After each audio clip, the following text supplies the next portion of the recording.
you ready? Is you ready? You say you ready? Whole squad ready? Is you ready? Are you ready?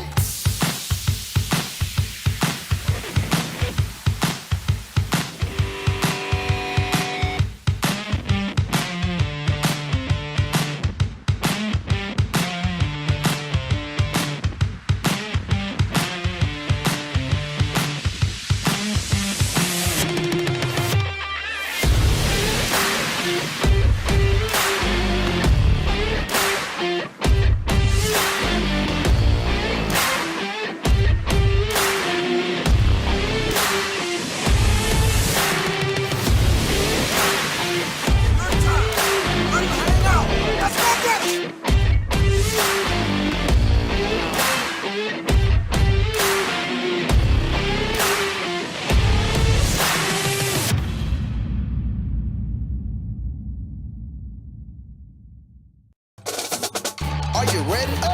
Is you ready? You say you ready? Whole squad ready? Is you ready? Are you ready?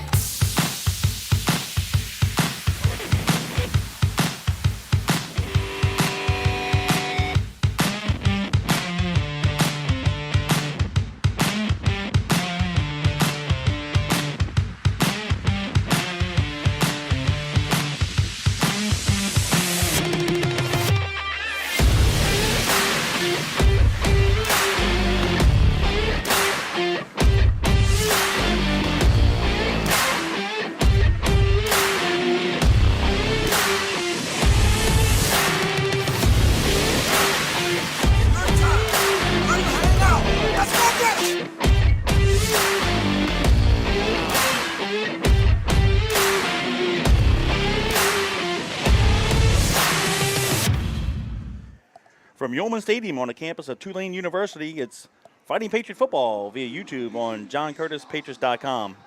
This year, John Curtis Christian School is celebrating 60 years of excellence and is continuing to build champions for life.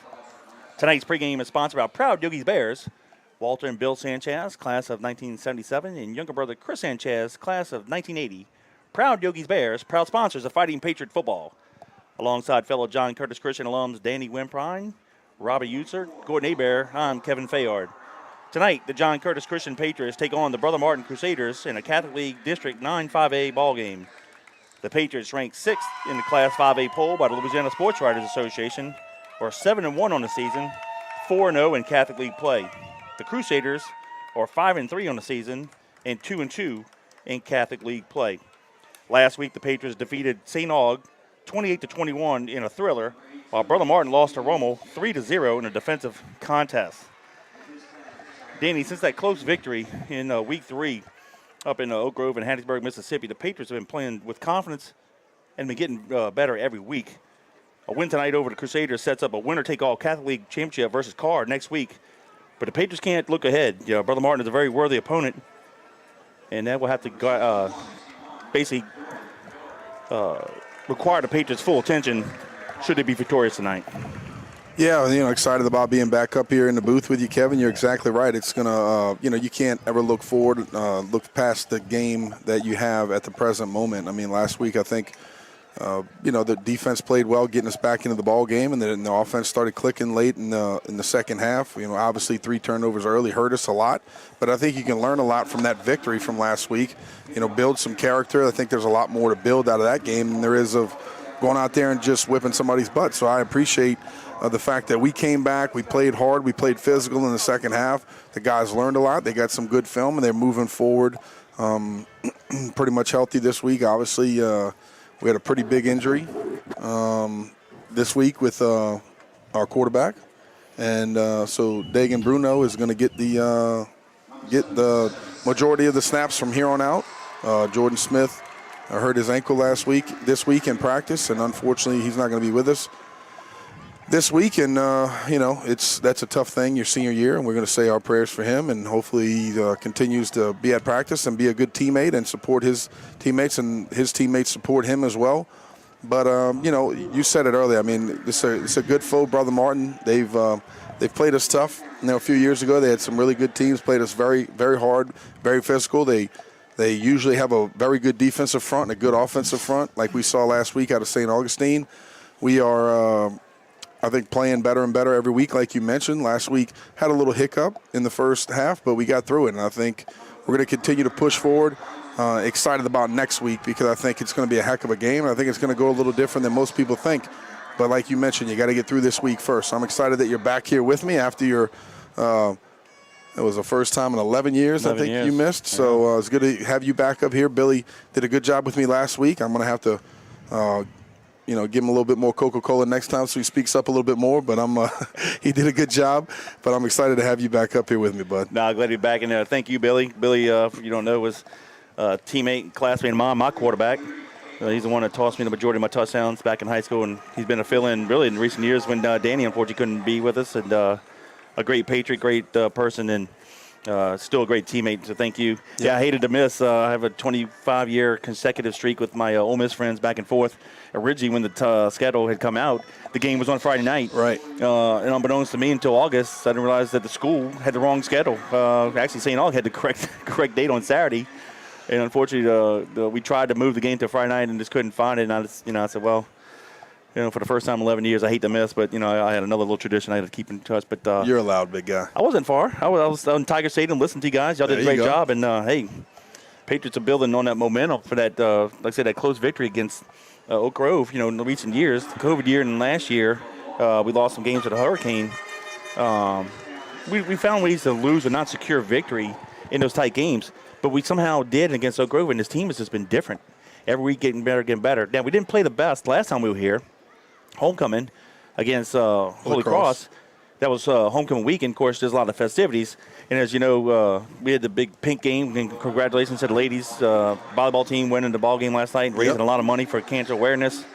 But there were some activities throughout school, so we got to guard against where the kids enjoying themselves during the week and not just focus on football. So hopefully that's not the case tonight. Well, I think we said it at homecoming time, but if you're a guy that wants to go ahead and do this, as long as you possibly can, then you need to be mature about your business. If you want to go on and play in college, then you have to understand about, taking it, day by day, business as usual. You have to show up to class. You have to do the right things. You have to be on time. You have to go to your workouts. It's a lot of responsibility in college that is just left solely upon you to take care of your activities and then do the things that you need to do to be successful in the field as well. So, just for some of you younger guys, if you want to go ahead and play in college, you're going to have, they allow you to be an adult. Let's put it that way. You graduate from high school, college is going to allow you to be an adult. You either grow up or you don't. So hopefully these guys take care of their business. They were mature this week, like we mentioned, ready to rock and roll for this football game, and there's no looking back. Nope. We want to thank Proud Yogi's Bears, Walter, Bill, and Chris Sanchez. Thank you for all your loyal support through the years. They are the pioneers. You know what? I was thinking, some of the things we could talk about, which we are right now. Yogi's Bears, the Coach Rob, a long-time offensive line coach, and the lineman had kind of taken his nickname, if you will. So they're still the Bears. The coach that passed away in 2016. Walt, Bill, and Chris, they were all offensive linemen. They lead the way, as does. We're going to go as far as offensive lineman allows us to go offensively, right? Because you can't do anything without the offensive line blocking for you. And, this started in 2013. Walt, unsolicited, started making some generous donations to help the broadcast. And, of course, that led into other donations from other people. And, of course, we appreciate all of our sponsors. But we always enjoy leading off the ball game. Wouldn't have it any other way, right? The road graders, offensive linemen, let's put them as a pregame sponsor. And we appreciate them. And besides sponsors, we've become good friends with them. And, of course, you and I had dinner with Walt a couple weeks back and Scott when we played at Acadiana, and we keep in touch with them. Hopefully we can put another duck hunt together with those guys. But, that's what being the Patriots about, supporting the guys. And, they were 10 years ahead of me. You're 10 years behind me. We all, chew the same dirt, different eras, but we had that one common bond of being the Patriot. So it's an awesome fraternity. So we thank those guys for their loyal support through the years of being our pregame sponsors. We appreciate it. And, going into that, Kevin, I think we've typically this year really leaned upon the offensive line. And obviously the defensive front has come on as of late. But last week, I think it was a really good test. Third to last game of the season. Going in and a very physical. So when I showed up and I saw how big St. Aug was, it surprised the heck out of me because I know they've always had very good athletes, but to see the size and the stature and the athleticism of a lot of their guys up front surprised me a little bit and challenged our guys, which is good because, you always talk about a team in the third and the fourth quarter, who's going to take over. And I think in that third and fourth quarter, our guys finally did. So got to give a shout out to those guys, Teague, Duplessis, Dalfrez, Newby, Godfrey, Martinez, and Thibodeau. And then, just got to keep doing the same things we've been doing offensively. And then obviously on the defensive front, I think we're getting better. Justin Brooks is back. Finally played a few snaps last week. We saw him in there. I believe Drake's probably still out this week. But, we're building this team from the ground up. And if they do the exact same things they've been doing, we're going to be successful. I agree. Not to look ahead, but last week is definitely a prep for next week against Carr, because Carr is real big and athletic on both offensive and defensive lines as well. Brother Martin may not be as big as both of those schools, but they're equally as physical. So, we knew this going into the season. What a meat grinder, the schedule. Central Lafourche, and at Zachary, then at Oak Grove, and then, Jesuit and Holy Cross, then Acadiana, and then, St. Aug, Brother Martin, Carr, And so far we're 7-1, 4-0 in district play. What a great season so far. Like everybody else, you have injuries. You just got to deal with it. Next man up mentality. But I believe in the boys, and I'm looking forward to a great game tonight. Though the record for the Crusaders isn't what they like for it to be. They're 5-3 overall, like I said earlier. 2-2 during the league play. Their last two games, Danny, 2 weeks ago against Holy Cross, 7-3 victory. Then they lose last week in Hammond to Rummel, 3-0. So their defense is pretty salty. I mean, they've been playing some low-scoring ball games. To your point, the Patriots cannot afford the turnovers that we had last week because Brother Martin's offense, though they don't have the studs they had last year, they still got a couple capable athletes. Number 7 quarterback is Clayton Leonardo. He was a receiver last year, and he tore us up by 2-3 touchdowns. And then number 6, Torrey Lambert, very, very good running back. If we don't get him on the ground, it could be a long night for the Patriots defense. Well, I think the bottom line is, Kevin, as you look throughout the season football period, I mean, you can't turn the ball over. You turn the ball over, you can't beat average teams. And we've said that plenty of times before, and it's obvious on the field you're going to struggle if you turn the ball over. 3 phases of the game, you have to play well offensively. We need to sustain drives like we talked about over the last few weeks. Just continue to get those big guys up front, moving the chains. Obviously, we're looking for Dagan to come out and play well as the running backs. I believe the running backs have obviously gotten better each and every week. Looking for us to take a few more shots this week in the air, maybe push the ball down the field a little bit more and maybe see what happens if we can give those guys some good balls and let them go attack the football. But, to be honest with you, Kevin, I think it all comes down to, all 3 phases working together. You can't have an off day from anybody. This is the time in the season when you have to be hitting on all cylinders. Everybody has to play well together. Offense, defense, special teams. And it all starts with the defense playing great like they have been, giving us the ball back. Offense putting the ball in the end zone. And then hopefully some explosive plays on the special team side. And we can get this thing turning and burning for the last week of the season. Yeah, and all of that. And if one offense, defense, special teams doesn't play to par, the other two got to pick up the slack. Well, that's what the definition of a team is. Yeah. One guy, something doesn't go well. One guy steps up, makes it look like nothing ever happened. And we've historically asked the defense to bail us out of things. Even when I was playing, something tough happens, you turn the ball over. The defense has to man up, get us the ball back. They've done that this year. And like I said, I think as the game goes on, the offense gets stronger, the offensive line takes over, the quarterbacks can see the reads a little easier, and they just continue to pound the football.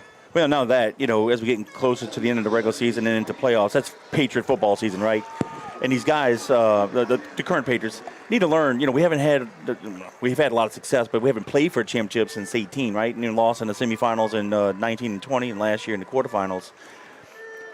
But what does playing Patriot football mean? I mean, it's also doing the right things all the time. If we get, an interception, just get it in the end zone. Don't do anything silly or offensive line or whatever. Don't do anything past the whistle to cause yourself a 15-yard penalty, because those untimely penalties could hurt you on the kickoff team or set you back and make it, instead of 3rd and short, now it's 3rd and, long now. So just, minimize those kind of mental mistakes and play good football. And hopefully we're back in the Superdome on December 10th at 7 p.m. Yeah, you're right. And I talked to one of the DBs. We said a couple short words before he came in. I told him, no high stepping this week. And he looked at me and said, yeah. And he said, I don't want to get on your bad side. And I said, no, don't get on my bad side. Get on my good side. And just so those guys know, Kevin and I love y'all to death. Yep. Trust me. So we're not up here trying to bash you or talk bad about you. We just expect you to be the best that you can be all the time. You know, building champions for life, that's our motto. So we expect you to go out there and do the best for your team. Not just you. Don't go out there and play for you. Play for the guy next to you. And if you do that, you'll continue to get better. So trust me, guys, when we're very critical and we critique you and we talk about the football game, we know who we're talking about. We know what we're saying. We've been there, done that. Obviously, it's been a long time since then. But we're 100% pulling for you to be the best you could be. Yep. With that victory over St. Aug last week, Coach JT, now in his 54th season coaching the Patriots, improves his record to 610 wins, 76 losses, 6 ties. Danny, he is 11 wins away from tying Coach McKissick at 621 and 12 wins away from being the all-time winningest coach in the sport of football. Well, I mean, it's super exciting. It's just Crazy exciting to be part of that. You were part of it for, I think, number 200.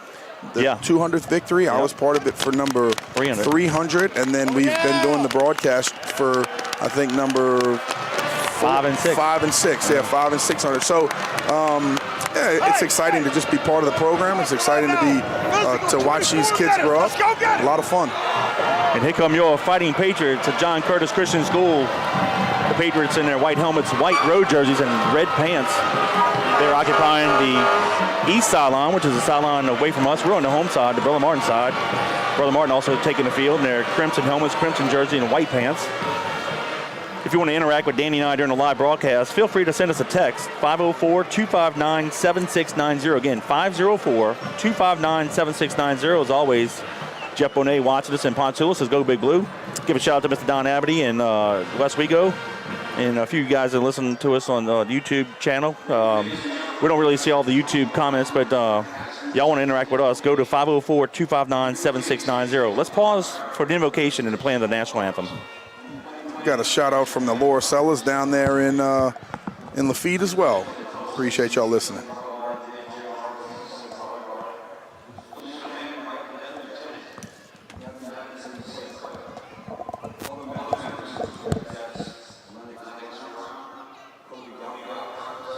Sean LeBron and David Cowell.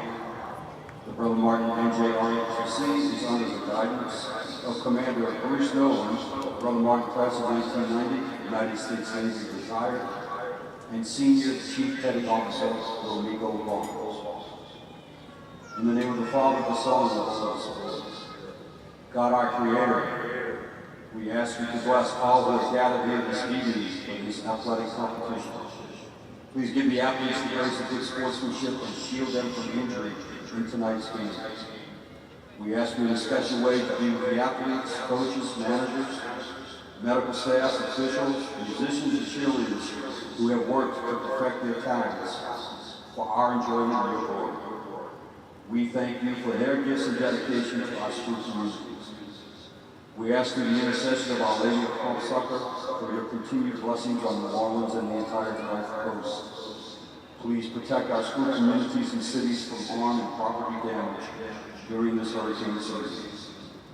Protect us in our homes from all disasters of nature. We also ask for your blessings on the people in the state of Florida as they continue their long recovery from Hurricane Ian. We ask all of this with confidence, mindful of your presence with us this evening, through the heart of Jesus Christ, our Lord. Ametu Koyezu, Ametu Komari. In the name of the Father, the Son, and the Holy Spirit. Amen.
And welcome back to Fighting Patriot Football via YouTube on JohnCurtisPatriots.com alongside Danny Wimpron and Kevin Fayard. Happy to have you tonight as the Patriots take on the Crusaders here at Yulman Stadium on the campus of Tulane University. A couple quick shout-outs here.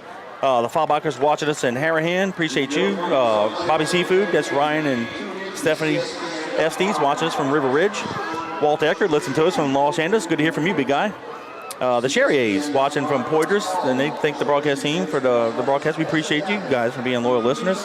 And Jerry Saban, class of 03. We'll get back for the Patriots from last year. And actually, that's a good segue, Jerry, because the all-time series between the Patriots and the Crusaders, the Patriots lead at 6-3. Last year, the Brother Martin Crusaders won 41-12. They also got us 33-30 2 years ago.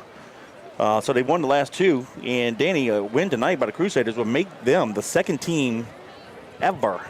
Not just since we've been playing ball since '63, but in Coach JT's 54 years of coaching, only one team has beaten the Patriots 3 consecutive times, and that was Salmon in '94 state game, the '95 quarters. And, of course, everybody remembers the 2000 state game.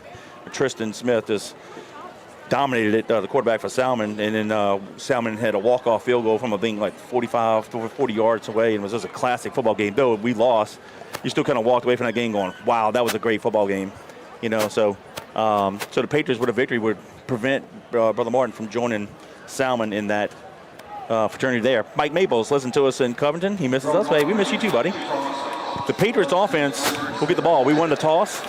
So the Patriots will be going right to left. So Brother Martin will be kicking off to us, going left to right. We're seconds away from this open kickoff. What do you say, partner? Let's get after it, huh? Ready to rock and roll. Out the captains for us were Blake Weibel and, of course, our senior quarterback, Jordan Smith. Jordan had a tough ankle injury this week, so we want to say God bless him, and hopefully he keeps his head up. And that's obviously tough, Kevin, playing your senior year and going to be out for a little bit. So God bless him, and say a prayer for him and his family. And we're still thinking about you, bud. You're still very big part of this team. Tommy Guthrie checking in as well. Also, a teammate of mine, Gerald Mitchell, class of 88, football 87. Tell you what, that was a smooth operator and running back for us, number 25. Always listen to us. Appreciate you. And then, of course, Jay Meyer and his lovely wife, Missy, and girls. I know Missy had surgery, so Missy, I hope you're recovering well from your procedure. I got to give a shout out to my niece, Camille Curtis.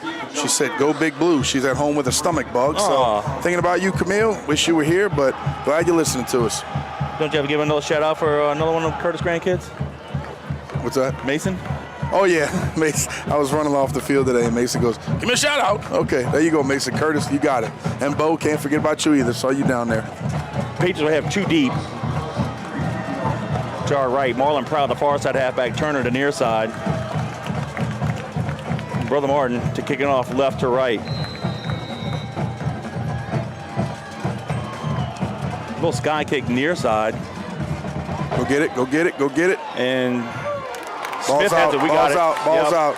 We got to do a tackle, but the ball came out late, but we got it back at the 27-yard line. So we definitely have to pay attention to that. I tell you what, very good designed call by Brother Martin, just right in front of our second level right there. And we really have to sprint up to it and go field it, Kevin. You can't allow that thing to hit, because once it does, then it's anybody's ball. You have to be able to, once it goes past 10 yards, but you got to go be able to field the ball, come up and get it. Once it bounces, it's kind of all over the place. Could take a funny hop, but having said that, we have the ball in pretty good field position to start. First and 10 from the 28, ball in the near hash mark.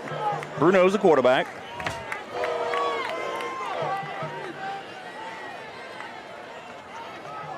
We'll go to right, fake the inside dive, throwback, turn over the middle of the field, throwback is caught. Yes, sir, we got it. Tackle the 25-yard line.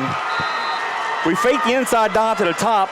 Bruno does a great job of that, stand down low, and he popped back 2 steps.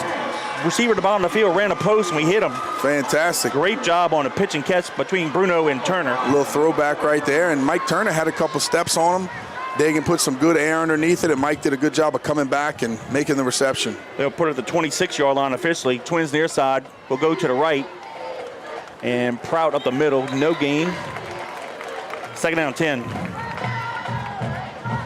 Nice route by Turner on the bottom of the field, and a great job by Bruno. He definitely kind of threw him open. He just let him.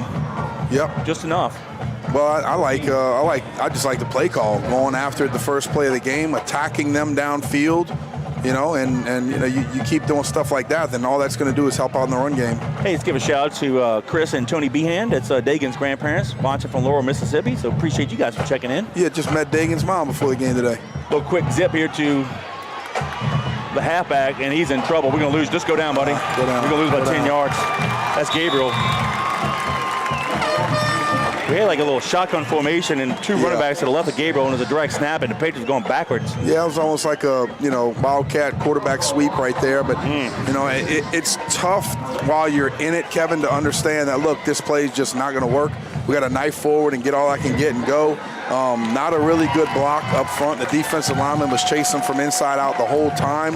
So that was doomed from the start. Well, yeah, their strength, Brother Martin, is the offensive defensive line. So they got the better half of the Bears on that one. It's 3rd down and 22. Still have one-on-one coverage outside. Safety kind of down in the middle here. Drop back to pass. Yeah, Dagan looks right, fires it deep down the far side, has a guy open, and it's going to be, incomplete. Headed in the corner of the end zone and dropped it. And I tell you, here's the thing, Kevin. I know Dagan has a very strong arm. He's got to be able to put that thing out there a little bit more and allow for the receiver to go get it. I really think we had the guy beat by a few yards, and we kind of underthrew it with one-on-one coverage. And I don't mind it putting some air under it and giving the receiver an opportunity to come back and get it. Yeah. But if you got him beat, you got him beat. You got to air that thing out, put it 55 yards down the field, however long it takes, and let him go make that play while he's running. Turner, I like the play call. And me too. Turner was the intended receiver right at the front pylon. Just couldn't hold it. We're in no man's land at the 36-yard line. Might as well just go for it here because the net's only 16 yards. Well, not only that, Kevin, but you got to think of it this way too. If you go ahead and you complete a 10, 15-yard route, then all of a sudden they get the ball on the 25-yard line, and you know they get the ball on the 20-yard line, and you're okay. And it's basically like a punt. You turn it over on downs, but you're still in good shape. We're gonna run the punt team on anyway. It looks like. Took a delay game. Backed it up a little bit. Well, on the opening play, the Patriots had a nice pitch and catch. Went from our 28 to their 26, but didn't take advantage of it. Credit the Brother Martin defense bowing up. Alfonso to punt it. He'll stand at the Patriot 45. Nice spiral kick, be fair caught at the 10-yard line. So the Crusaders are at 1st and 10. Yeah, that was kind of one of those lower line drive. Jason Gabriel. No, for them. Oh, I'm sorry. We don't have their roster. We apologize for that. So we have to listen to the, as we have it on a text message. So I'm going to rely on Danny for a little bit to get to these numbers. Let me see here. Number 1, that will be, I'll pull it up. Let me see if I can get this internet up quick enough. That is Jordan West. He's a junior running back, 5'8". Kevin, want to give a shout out to our good buddy Roy Mercado. Roy Mercado tonight, class of 82. He and his lovely wife Beverly, they're listening to us with their grandson, AJ. AJ is going to be a class of 2028. So nice. We appreciate you guys listening. Leonardo, the quarterback, he'll stay in the shotgun. He'll fake the handoff. He'll take it, go to his left, and way to step up. Let's call it no gain. Got tackled at the line of scrimmage, 2nd down 10. We'll try to rely on the PA announcer to try to identify some of these Crusaders. Again, we apologize for not getting a program. We'll do the best we can to identify them. Torrey Lambert, number 6, is usually their running back. Looks like they're going to have a couple other guys. Double twins set. They'll hand it to number 26. He goes to the left, short gain. Danny, who's 26 real quick for me? Good job right there. That's number 93. 93 was that running back? 93 is a running back. Their running back's out tonight. 93, okay. Let's 93, goodness gracious. I didn't even know that was legal. He's a big kid. Yeah. Let me see. Yeah, hopefully Max 26 is out. And we'll see if they have a number 93 correct. That's Kai Brown, defensive end, outside linebacker, senior, 6'3", 235. We'll see if that's him. That We'll him? listen to the PA announcer. It's going to be 3rd down and long. Leonardo takes the pass and center, steps up in the pocket. Step up, now go get him. Go get him. And he's short of the 1st down, so great job by the Patriots defense. Tackles him around the 16-yard line, 4 yards shy, so it'll be 4th down and 4.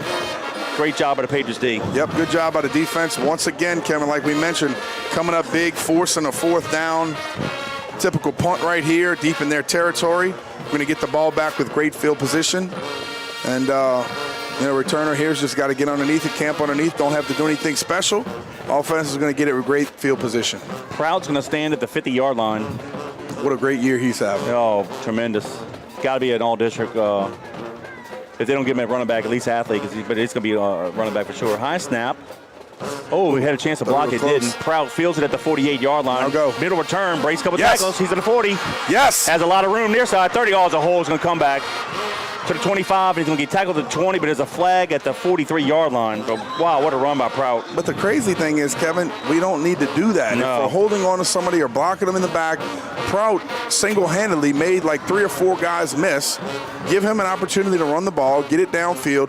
Great job of him fielding kind of almost another line drive punt right to him. A good job of him getting it and hitting it north, and great return. So, it nullifies a 26-yard return. Yeah. The thing, that's what drives coaches crazy, was that guy wasn't going to make the tackle anyway. Not at all. Not at all. Let him go. And if we had just caught the ball and gone down with the fair catch and not move, we would have got it in better field position than the penalty causes right here. But a great job of Prout doing like we've always said, putting his back foot in the ground, making some moves.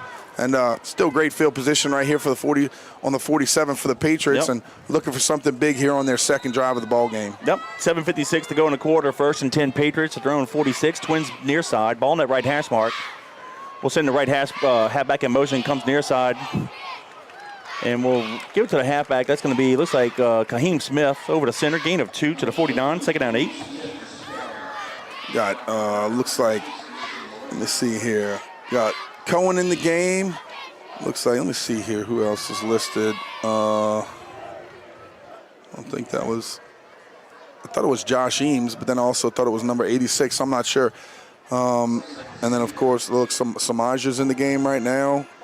Tight Twins near side, yep. Ball net right hash mark still. 2nd down 8. Bruno with the option near side keeps it. And he's going to pitch it late. And Gabriel got the pitch. Wouldn't have enough for the first down. And to tell you what, I like what he did. And it's so awesome that he ducked inside the line of scrimmage. He pitched it late, but what he did was he made sure the pitch relationship was still there. He just didn't blindly pitch the ball. Kevin, if you noticed, he took a look first before he got to that third level. You know, he did a great job of just faking it inside, pulling the ball out. He gave him a look, and then gave him a nice little pitch right there. Good relationship, like you said, with the pitch back. That's very important. He always has to follow you and be there. He had that trust, and nice first down by the Patriots. 1st and 10 Patriots from Crusader 36. Ball near hash mark. Twins at the top of the field. Bruno rolls to his right, has a guy in the flat. Going to throw the curl route instead, is incomplete. Had Profit in the flat, didn't take it. Got a little greedy. Too high on the pass. 2nd down 10. Yeah, you just got to drive through that ball a little bit more. Put that front shoulder down, drive through it. But I like you said, Kevin, I think he had the back in the flat early on the guys running from inside out to try to chase him down. Got to give it up to the back. And sometimes that happens as a QB. You want to try to push that curl in there, drive it down the field a little bit. But I think he had it. Give a shout out to a good friend of mine, Matt Cease. Listen to us in Mobile. He's a Crusader, class of 89. Thanks for checking in, Matt. What's up, Matt? That's some good fishing trips from Matt. 2nd down 10. That dude's draw a shooter. play. It's going to be Smith. Breaks a couple tackles, crosses the 30, and they're going to get him around the 28-yard line. Going to be about shy, maybe the 29. Let's be shy of the first down. Let's call by 3. Let's go 3rd and 3 here. Yep. Here we go. 7. Rotating some guys in the ball game, getting some other guys out. It looks like Big Justin Brooks is going to check into the ball game. Good to see him out there. We haven't seen him for the majority of the season. He's 6'3", 255-pound senior. Finally got healthy. And a little foot injury, I believe. Yep, good to see him back in there. Ball in their hash mark. 3rd and 3, Twins near side. We'll send Turner in motion across the formation. We'll go to the right. Bruno keeps it, and I believe he should have the first down to the 25-yard line. Move the sticks. Good, solid duck step, Kevin. Right there, the guy had him dead to rights on the outside, and he did a good job of just putting that back foot in the ground, knifing forward. Like we say about a lot of the running backs and receivers sometimes, the play you might not think it's there. So just eat it, knife forward for as much as you can, keep those legs driving, and he picked up a first down. Under 6 minutes to go, clock counting, 5:57 to go in the first quarter. No score, Pages driving, 1st and 10 from the Crusader 25. Bruno goes to the right. Running back clamped on the ball, but he pulls it. Bruno does a great job keeping running, and he might have gained 8 on it. And you know as a quarterback, sometimes it's hard to do. You get in the hole, and the running back clamps on the ball. He kind of just follow through, and unfortunately, the running back let go. Well, the running back allowed Bruno to get the another running 8 back yards. can kind of, he's got that bottom hand open, but he can kind of feel when you keep on it and you follow him and you kind of pull his body and twist it a little bit, torque it a little bit, he kind of knows at that point, hey, this is a pull read. Yep. Gain of 8 to the 17, second down 2. Ball on the right hash mark. 5:15 to go in the first period. Twins near side. Split top of the field. We'll go a running back. We'll hand it off to him. I believe that's Gabriel, and he should have the first down around the 18-yard line.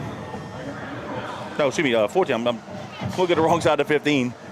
I believe that's the 14-yard line. Yep. Gain of 3. Right about the 13, actually, Kev. All right, let's give it to 13. Looks good. And here we go. Patriots are driving. If you're just joining us on JohnCurtisPatriots.com, this is the second drive for the Patriots. We're finally down deep in Brother Martin's territory, and it's 4:45 left and counting in the first quarter. Yep, split. Twins near side, split top of the field. Ball on that right hash mark. First and 10 Patriots. We'll hand it off to Prout up the middle. He crosses the 10-yard line. He's going to fight hard. They're going to mark him down at the 8-yard line. And I tell Danny, I said it every week. I sound like a broken record, but program rates says 5'9", 160. He's probably 5'7", 145, 150. But tell you what, he runs like a 215-pound running back up in that middle. Yeah. I don't know. I might give Proud about 160. We'll see. You know, it depends on what he ate that day, right? Good job running hard. Gain of 4, second and 6. 4:05 to go in the first period. Johnson takes it over to center. He's going to score. There you go, Johnson. 4 minutes to go in the first quarter. It's now Patriots 6, Crusaders 0 with the PAT pending. That was a nice run up the middle. I like when it's down deep in the red zone, Kevin, and you give it to the big guy, kind of feed the beast down there, puts his head down, runs forward, and a good job of the offensive line opening up a nice hole there. But Johnson's done such a good job of lead blocking for the last few weeks. I like when he gets his hands on it. He could finally put some points on the board for himself. Very unselfish this year by him. Nice to see him in the end zone.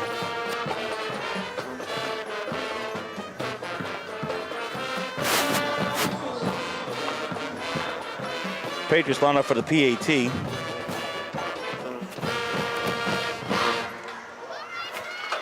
Alfonso to kick. Snap, plays, kick is up. And it's good. So with 4 minutes to go in the first period, it's the Patriots 7, the Crusaders 0. Nice job right there.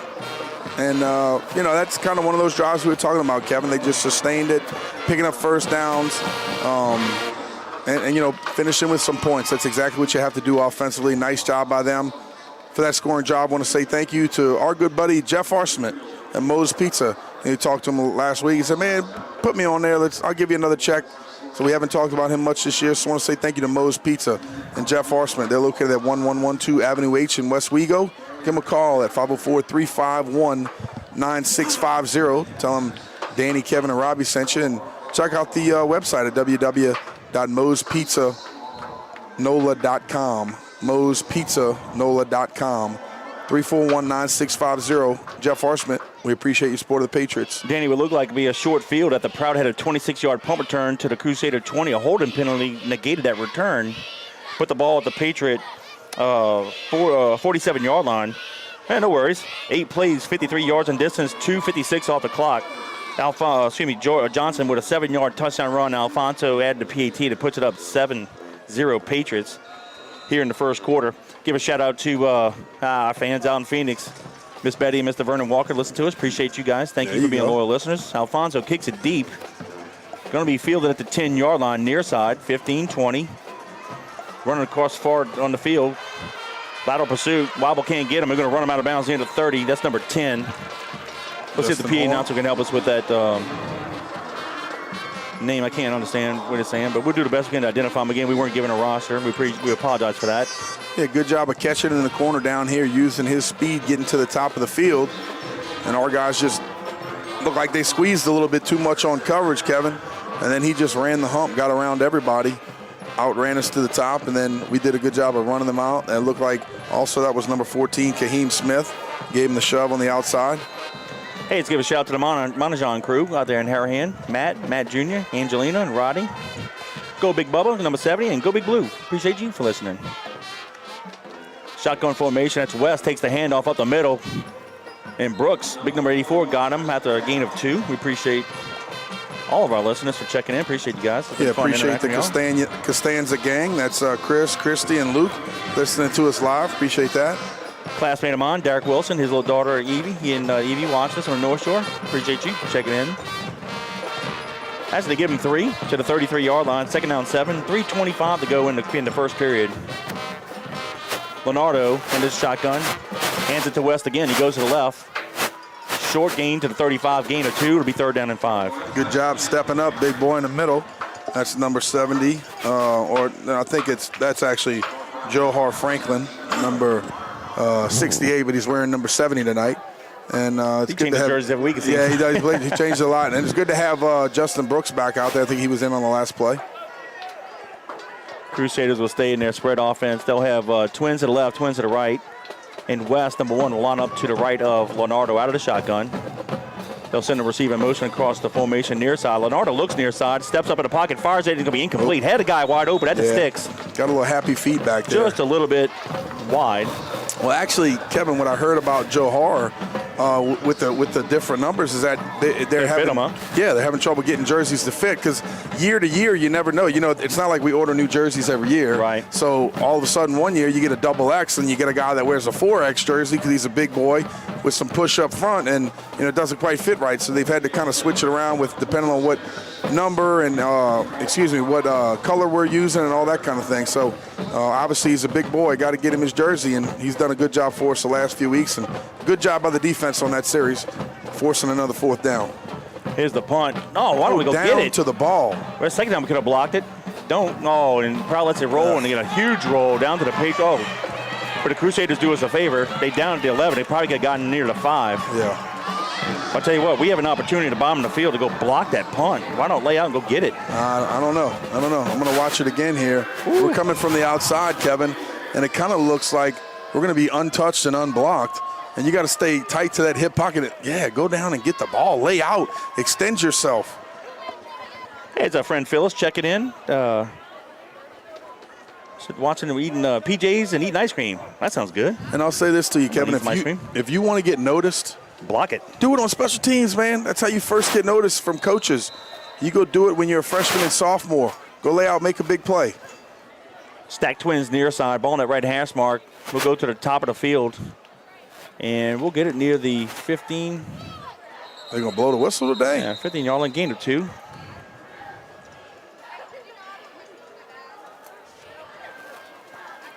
Yeah, they spotted the ball at the 13-yard line. And looks like they're going to give us 3 to the 16. It'll be 2nd down 7.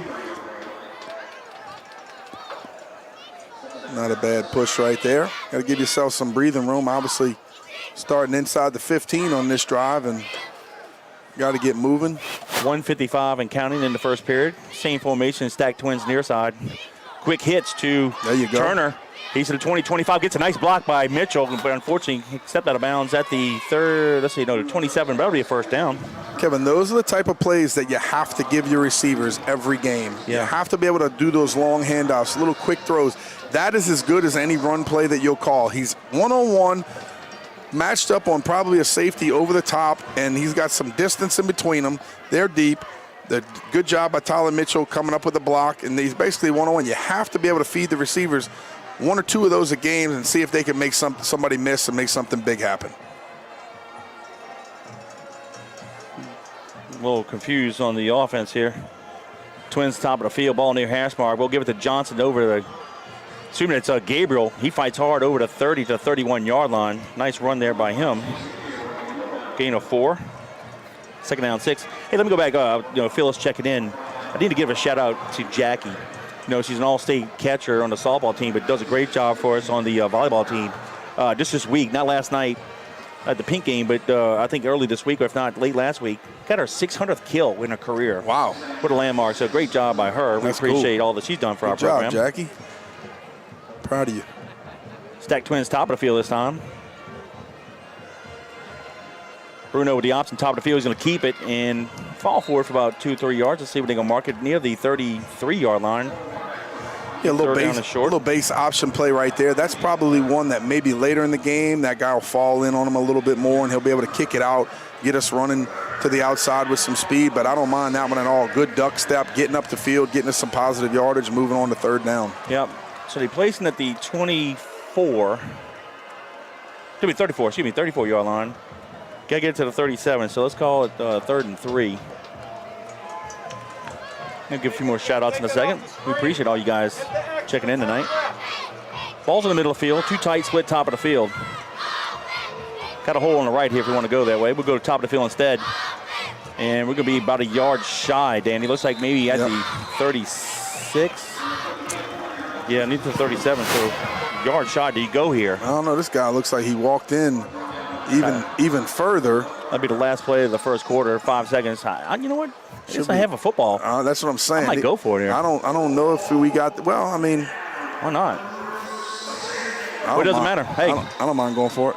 It's the end of the first quarter. So at the 1 quarter of play, the John Curtis Christian Patriots 7, the Brother Martin Crusaders 0. Kevin, for that first quarter of action, I want to say thank you to our sponsor and good buddy up here in the booth with us. That's Bob Usler Productions. Robbie Usler, our chief production engineer, always giving us the live action. We appreciate all of his hard work. So for your next wedding event, anything you have that needs to be filmed or edited, call the best in the business. Bob Usler Productions, 738-1447. That's 504-738-1447. Couldn't do it without him. Well, the only score we had was in the first quarter. Patriots' second possession went on an 8-play drive, 53 yards in distance, burning 2:56 off the clock. Johnson with a 7-yard touchdown run up the middle, and Alfonso added a PAT. Put the Patriots up 7-0 with 4 minutes to go in the first quarter. This is the Patriots' third possession of the ballgame. We can flip it over. They're going left to right. It's 4th down and basically a foot. The ball is between the 36 and 37-yard line, so I say we do it. Just go for it. I do too. And look, here's the bottom line. You put it in your quarterback's hands. You allow him to do what he needs to do at the line of scrimmage, call the right play, get you in the proper formation, do the things that you need to do. But, I mean, and I've said this for a long time, and I'll say it again, if you can't get a foot, then you shouldn't be playing. And your offensive line can't get enough push. You know, obviously they're going to stick some guys in there. They're going to maybe have double ones. They're going to have guys over the center. Then guess what? Call something else. But you're going to be successful here. And that's the great thing about the Curtis offense. You should never lose yardage on a play. With a running back hitting it from 3.5, 4 yards downhill, you should always be able to use some forward momentum and pick up a first down. Here we go. 4th on the foot. Patriots line up too tight, split top of the field to the left. Quarterback keeper, we got it. And more. Easily. Oh, and his helmet came off, so he has to come off. Now here's the dilemma. Yep. Our backup quarterback, actually the alternating starting quarterback is out with a broken foot. Our backup quarterback is a defensive end. He's out with a banged up elbow. Do we do the Wild Patriot? Yep, probably so. Why not? Got to the 41. Good job of Dagan sticking his nose in there. Gain of 5. And doing what he needs to do to get that first down. We run off some big boys on the on offense as well. Put some different guys in there. No, we're going to go with the little guy. Why not? Robert Johnson. He'll hand it off to the left halfback over the center. Gain of 2 to the 43-yard line. Kevin, sometimes you got to get baptized by fire, buddy. I hear you. Get thrown in there and, get some of those nerves out of there. And good experience. 2003, I believe, Johnny Thiel took us to the state championship as a freshman. So Yep. we've done it before. Hey, give a shout out to the Waters family. They're checking in with their Bobby Seafood Crabs for luck. There you go. So they go, look, Ryan, halftime advertising's working for you, buddy. 2nd down, 8. Bruno's back in the ball game. He'll keep it. Goes to the left. Crosses the 45 to the 46-yard line. What about Abby Tuzad? Did he get in as a freshman after something He did. was hurt? Yeah. He did. Well, I was going to work my way up. Oh, no, don't lie. Don't lie. I gave you a did you know. No, you did. Come on. You did. No, you did. It was our first year of the broadcast, 2011. That's right. Patrick Morton went down with a knee injury at Riverside. That's and right. Dabby Tuzak came in Game 5 and led us all the way to the championship. That's right. Okay. Just checking. I didn't get there yet. Just checking. You quarterbacks, man. Y'all killing me. All right, here we go. I love you, buddy. Yeah, I love you. 3rd down, about 4. Draw play. Prout gets the handoff. Has some blocks. Oh, yes, sir. Got He's some going to have room. the whole Got some sideline. room. And puts a move on the defensive back Yes, end. sir. He's going to be inside the 5 to the 4-yard line. Great job. Nice Almost run. hesitated, said he gone, but he didn't. Nice Better job. did, but 1st and goal Patriots with 10:14 to go in the half. What a run by Prout. But hey, credit Yogi's Bears. They formed the wall almost like the old punt return. I was about to say, Kevin, it was a fantastic wall. You could almost see it from when as soon as he got the ball and he made that first defensive lineman miss, All of a sudden, he gets out there, beats number 3 with speed. All of a sudden, number 3 catches up to him, sticks that outside foot in the ground, cuts back, gets some more yardage all the way down to the 5-yard line. Great job. 10 minutes to go in the half. First and goal, Patriots. They're going to move it officially at the 5-yard line. What a run. Smith and Gabriel, the halfbacks. Ball's on that left hash mark. 2 tight split near side. We'll go to the left. And Smith takes the handoff off the left guard to the 2. Second and goal. Quick shout out here. Hey, a couple of favorite Patriots of ours in recent years. Sierra, Sacco, and Reggie Bergeron, and Russ in Louisiana. Yeah, what's up, y'all? And congratulations to Sierra. She was the all-conference USA softball player, probably in Louisiana. She's fantastic. Good for you, Sierra. Keep up the good work. And then Reggie, I believe, is playing baseball at Nunez College. So he's doing a great job. Yep, sure is. Second and goal from the 2. Same formation. This time Bruno keeps it, and Ooh, he was did close. not get. He got close to goal line. They threw him back. So he's at the 1. It'll be third and goal from the 1. And I want to give you kudos too, Reggie. Check this out. Maybe 2 weeks ago during fall ball, he had a game at UNO Stadium, and he crushed a home run off the scoreboard in left center. Oh, sweet. Yeah. And I've seen his younger brother Brock play at the lower school a little bit. He's a year above Madden. He's in, I believe, 6th grade. Plays a little bit of running back. Does a good job on defense. So, yeah. Quarterback keeper to the right if we want it. Watch 2 him tight for a split while. near side. We'll send Prout in motion near side, and there it is. Touchdown.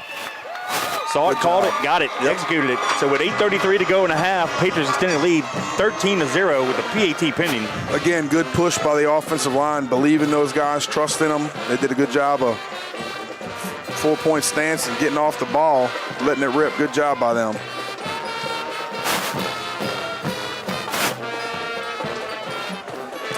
Dagan said, man, I'm not used to being in the game this much. Got his hands on his hips, taking a breather. Just messing with you, man. Good job leading the Patriots down there for another score. That's the way to do it. And defense has played very well thus far as well. And if you listen to us live, it's 8:33 left here in the second, awaiting the extra point. You're on JohnCurtisPatriots.com. Alfonso to attempt the PAT. Snap, plays, kick is up. Ooh. It may have gotten blocked, and it just went underneath the upright, so no good. So with 8:33 to go in a half, the Patriots 13, Crusaders 0. We'll try to watch this one on the replay, see exactly what happened to it here, but I'm not sure if he hesitated. I got to make sure that the snap was good. I think he bobbled a snap. Did they bobble a snap a little bit? It looked like it. Okay, check it out here. Then he just kicked under the ball. Still almost made it. I think it got hit. I think it got touched. Yep, I believe it got touched. Hard to tell, but I think it did. How about this, Danny? Patriots win on a 12-play drive, going 87 yards in distance, burning 5:56 off the clock. Of course, the big run was Prout's run on the draw play down that far sideline, setting up the first and goal from the 5, but Bruno took it over from 1. We missed the PAT, and with 8:33 to go in a half, Patriots 13, Crusaders 0.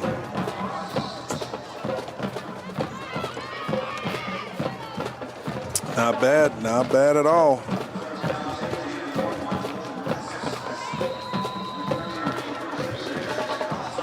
All right, we'll kick it off left to right. Alfonso.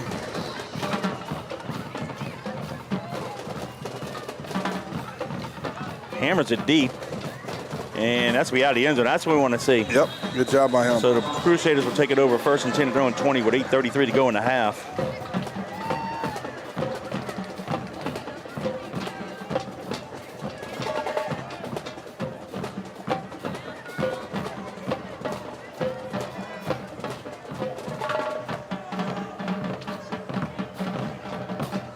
Got one of my guys down there, Mike Oakland. He's a former Patriot as well, Patriot alum, and he's helped me coach at Little Farms, and his son Logan Oakland's here at the game with him.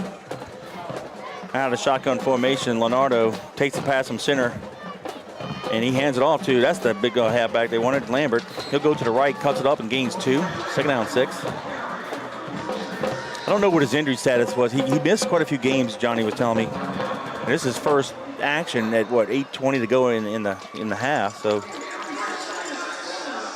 he may not be 100% if he had been playing since now, so.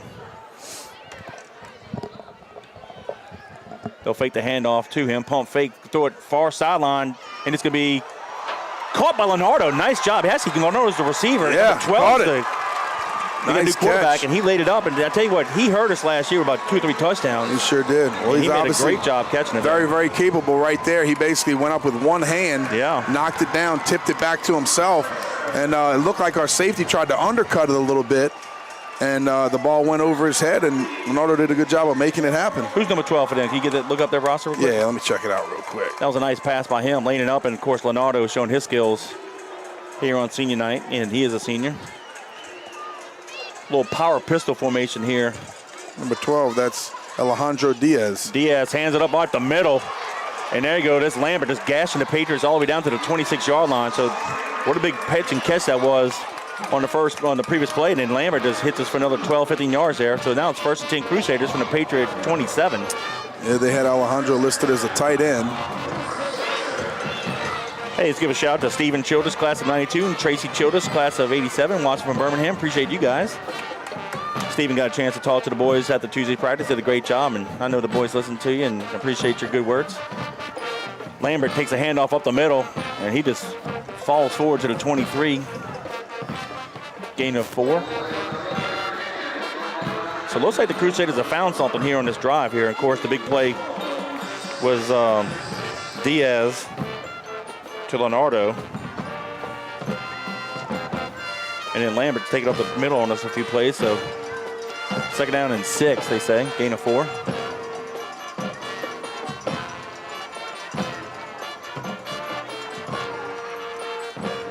Lambert they fake the handoff. Leonardo's going to roll to the right. Has a lot of room on the far sideline, and he goes to the first pylon. And they can say he stepped out of bounds at the 2. So the Crusaders have definitely found something offensively on this drive here. 1st and goal Crusaders from the 2 with 6:20 to go in the half. Yeah, good job by the quarterback. They sent the guy in motion, got him into the box, just faked it inside, and he stepped up inside off the trap and did a good job of using his speed, outrunning our guys, getting close to the pylon. Pistol formation. He dropped the snap. He's going to have to go up the middle, and great job of the Patriots Good front job. four. Good job getting in there and playing physical. Yeah, like you said, Kevin, they dropped the snap. And Barnes, Ackle. See who else gets out of the pile there. Big Johar. They're about 4 or 5 of them jumped on it quickly.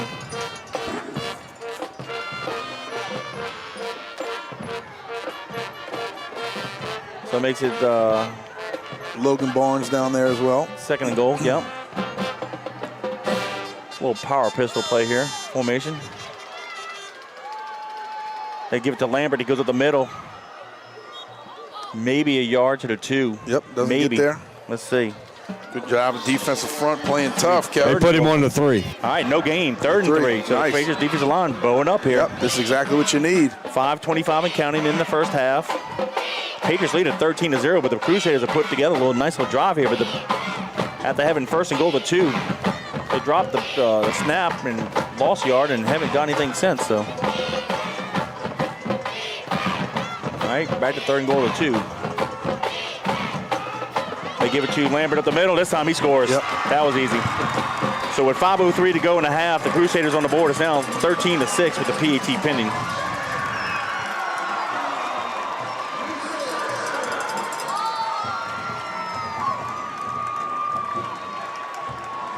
Something tells me Lambert's will be playing the rest of the game. Yep. Yep, they did a good job.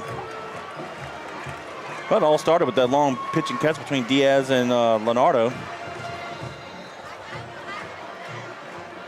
Kevin, I don't know how that's not a penalty. Justin Horn slammed number 32 down, and number 32 got on top of him for about 3 seconds and just in his ear and wouldn't get off of him. But anyway, good job by the Crusaders putting the ball in the end zone. Yep. And nice drive for them, best drive of the night for them. And we're left with 5:03 left here in the 2nd quarter. Patriots on top 13-7. You're listening to us live on JohnCurtisPatriots.com. What a beautiful Friday night it is here at Yeoman Stadium at Tulane. And this is just a fantastic high school stadium. It's a college stadium, obviously, but it sets up so nicely for a high school game. Not really far for us, Kevin. I would say maybe a 20-minute ride away from school, and just a beautiful place to play. On the high school level, I would, Tulane obviously plays some college games in here, and when they get a big game, they pack it out. But it's just an awesome place to play for high school kids under the lights on a Friday night. All right, let's watch for a little sky kick. That's what they've been doing the last couple years on us. Let's see if we can field it better than we did the previous time. There it goes. That's going to be Go. Smith from the 21-yard line, far sideline. Nothing wrong with that. Shoved out of bounds near the 40. Let's see where they spot it. Looks like the 39-yard line, so with 4:57 to go in the half, 1st and 10 Patriots from their own 39.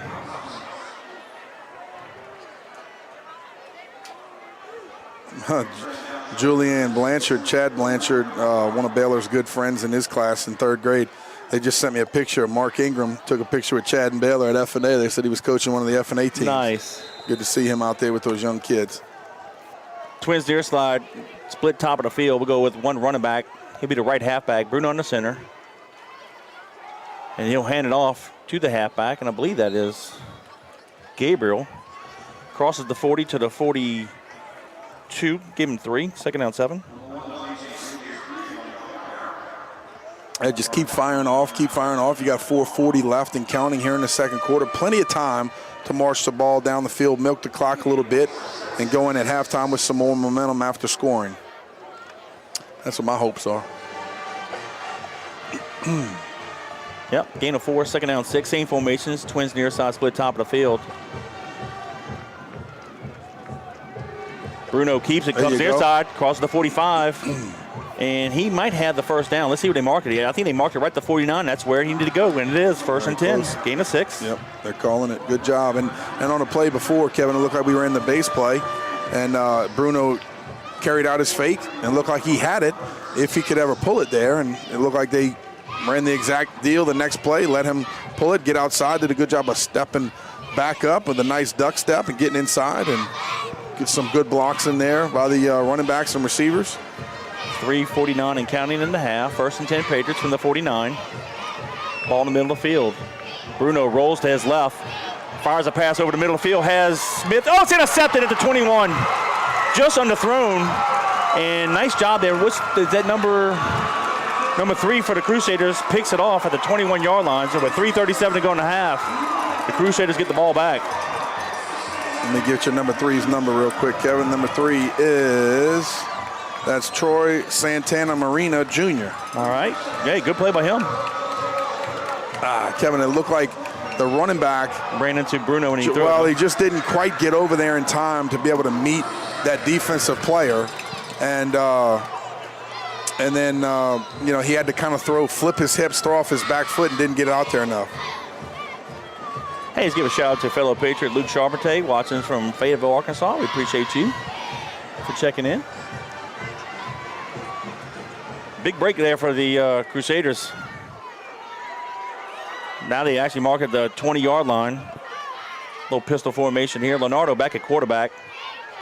He'll hand it off to the running back right up the middle. That's number 26. Good job of Weibel putting a little stick on him at the end. Too many yards for me on 1st down, but Weibel did a good job of finishing him off. And they have Sid Harris, number 26. After the interception, a good, I can't say a good bit of time, but they have over 3 minutes to be able to work here down the field. Mm-hmm. How big is that missed PAT now? Yep, that's true. 3:08 and counting in the 1st half. Now here's the thing. We got to keep him out of the end zone because the Crusaders get the ball to start the 2nd half. Twins near side. They'll stay in the shotgun. They'll send the inside receiver motion across the formation. They'll hand it off to Harris right up the middle. Crosses the 25 near the 28-yard line. It's going to be 3rd down and 2. Well, and I'll say this, Kevin. They have not really beat us in the passing game. They had a nice pass down the middle of the field to the QB last drive. But besides that, they haven't really beat us throwing the football. They've run it right at us and done a little bit of damage. So got to come up and play physical here, 3rd and short. Yep. Leonardo takes the pass and gets to Lambert up the middle, and Oh, tell you what Yeah. second effort by him. We had him short of the first down. And he kept his legs moving. And he got the first down by a yard to the 31. Almost looked like we kind of Relaxed. pulled him back onto us towards the sticks, and did a good job of fighting forward, like you mentioned, and picking up a first down. The clock momentarily stops and then starts once again, and they're going to be running right at about 2 minutes here. Yep. Ball net right hash mark. Leonardo hands it to Lambert, goes to the right. And tell you what, Weibel hit him, but he drug Weibel for a few more yards to the 39-yard line. Kevin, you got to go meet that downhill in the hole. You know, gain of 7. Got to play on your toes and get upfield and downhill. The Patriots controlled the game up until that last drive by the Crusaders. Looked like we were moving, and we turned the ball over, and the Crusaders now have already gained 19 yards in a few plays. Diaz back to pass, throws over the middle, wide open, crosses the 40-yard line, tackled the 45-yard line by the 35 by Weibel. So they found the hole right there in the Patriots defense. 1st and 10, Crusaders with 1:20 to go in the half. Yep, ran some verticals on that play and found the hole on that safety right in front. And nice drawn up play right there by the Crusaders. And yeah, they're driving here. Kevin got a little over a minute left here. And look like they're a little confused. Get a guy off the field. Yeah, Diaz stays in the quarterback. He'll hand it to Lambert, goes to the right. And he, tell you what, ran hard. He ran over a defensive back on that far sideline, but he gained about 7-8 yards on it. Well, Justin Horn did a good job of getting him a nice pop out of bounds. Unfortunately for us, that stops the clock with 54 seconds left here in the second quarter. Patriots are up by 6. 29-yard line. So gain of 6, second down 4 with 54 seconds to go in the half. Full power pistol formation, twins near side also. Diaz stays in the quarterback. They're going to hand it up to Lambert, goes right up the middle, breaks 2 tackles, comes near side. Come up. Good job. And nice job there by the Patriots defense. Who is that? Yep, that's Jason Curtis. Jason Curtis hit him first, and Horn polished him off, but they lost back to the 32, so loss of 3, and the Crusaders would call their first timeout with 44 seconds to go in the half. So that's the way to play downhill. Yep, timeout charge to the Crusaders. 44 seconds to go in the second quarter. It's the Patriots 13, Crusaders 7, but they are driving. Kevin, for that stop in action, I want to say thank you to our Platinum title sponsors. That's Lingle Driving Academy, teaching our youth to drive safely and responsibly. And, of course, Nike, Just Do It. We appreciate them for all their love and support, and we couldn't do it without you. It is 44 seconds here in the second quarter. Patriots on top 13-7. Brother Martin is driving with a big third down. Well, I said during pregame, the Patriots cannot take Brother Martin lightly and start looking forward to a potential win-it-all game against Carr. Brother Martin is a very formidable foe. They need to have our 100% attention. And should they take a 1-point lead going to half, I'm sure the coaches will probably they'll get it. Well, I think the biggest thing that you take away from here, Kevin, is I don't like, okay, when you're on offense, and I know there are going to be some coaches, we need to throw the ball. Because you have to. You have to throw the ball to be somewhat balanced and to have that attack in the arsenal. But it takes 11 guys on offense to get the job done. Not 9, not 9.5, not 10, 11 guys all doing the same thing. And when you don't, that's when you're unsuccessful. Diaz stands in the quarterback, fakes the handoff, looks to pass, throws over the middle, and it's going to be incomplete. Close. Over to his receiver. But he was bracketed. Very, very good job by the Patriot defensive backs there. Go ahead, Danny. Because here's the bottom line. If we block it and we throw it, it's a touchdown. Right. Or at least it's a huge first down driving deep in their territory. So when you can't come up with the big plays like that, you put yourselves in a hole on defense. And, of course, I love our defense as the clock goes and we get longer and longer into the game. But Brother Martin's going for it here on 4th. 4th and 8 from the 33. We call timeout. I was going to say, watch the receiver. That's Leonardo, top of the field. I'm telling you, he's a very good athlete. He hurt us for 2 to 3 touchdowns last year. So with 39 seconds to go in the half, Patriots are charged with their first timeout. It's the Patriots 13, Crusaders 7. And for that second timeout, Kevin, I want to say thank you to all gold sponsors. ABC, Fire and Burglar Alarm, LLC. Alternative Teas, National Temperature Control, Cajun Land Spices, Alario Brothers Marine, Chris's Fishing Charters, Bartholomew Law Offices, Garden of Memories Funeral Home, Proud Yogi's Bears, Walter and Bill Sanchez, and, of course, Chris, Bobby Seafood, and Hot Rods Creole Seasoning Blends. So we appreciate all that you guys do as well. And we have some more as the game goes on. But Kevin, got a tight one so far. If you're listening to us on JohnCurtisPatriots.com, you're getting your money's worth. And appreciate the people that came out tonight. Obviously, the fall, Kevin, there's a lot of things going on, getting close to Halloween. But if you showed up for the game, we want to say thank you. Brad Guthrie checking in from the Plano area. Appreciate you. All right, 4th and 8, Crusaders from the Patriot 33, 39 seconds to go. Diaz at quarterback. They'll send the receiver motion across the field. Under pressure, fires it far side, has a guy open. He dropped it. Woo, he had it for a second, and that was the guy, Leonardo. That's what he wanted. Fortunately for the Patriots, he cannot hold it, and they turn it over and down. So with 32 seconds, it'll be 1st and 10, Patriots from their own 33. What a big break by the Patriots defense there. 100%. Because he was open. Wow. Whew, well, thank goodness for us. I think we had a pretty good rush on that play. Not bad. I think, making the quarterback feel a little antsy. Put a little touch on it. I think he had it, and the receiver just missed it, to be honest with you. I think he jumped a little early. He probably did. It was right in front of the cornerback. Well, you got to know in the crucial situations, you want to get the ball in your best player's hands, and right now he's it for them. Tight twins to the left, ball near hash mark, and there is a stoppage in play. I don't know what's going on. How many guys are on the field? Well, they're telling Johnson has come Aaron off for Johnson what reason? to get off the field for. Is it an equipment issue? I don't know if it's an equipment issue or. Hey, Gordon, find out what that was about. Yeah, they almost look like they signaled to like his cleats and told him to pull up his socks. Oh, or it might be the knee pad. Something wasn't official, or The pants ain't covering the knee, probably. Maybe so. Let's see.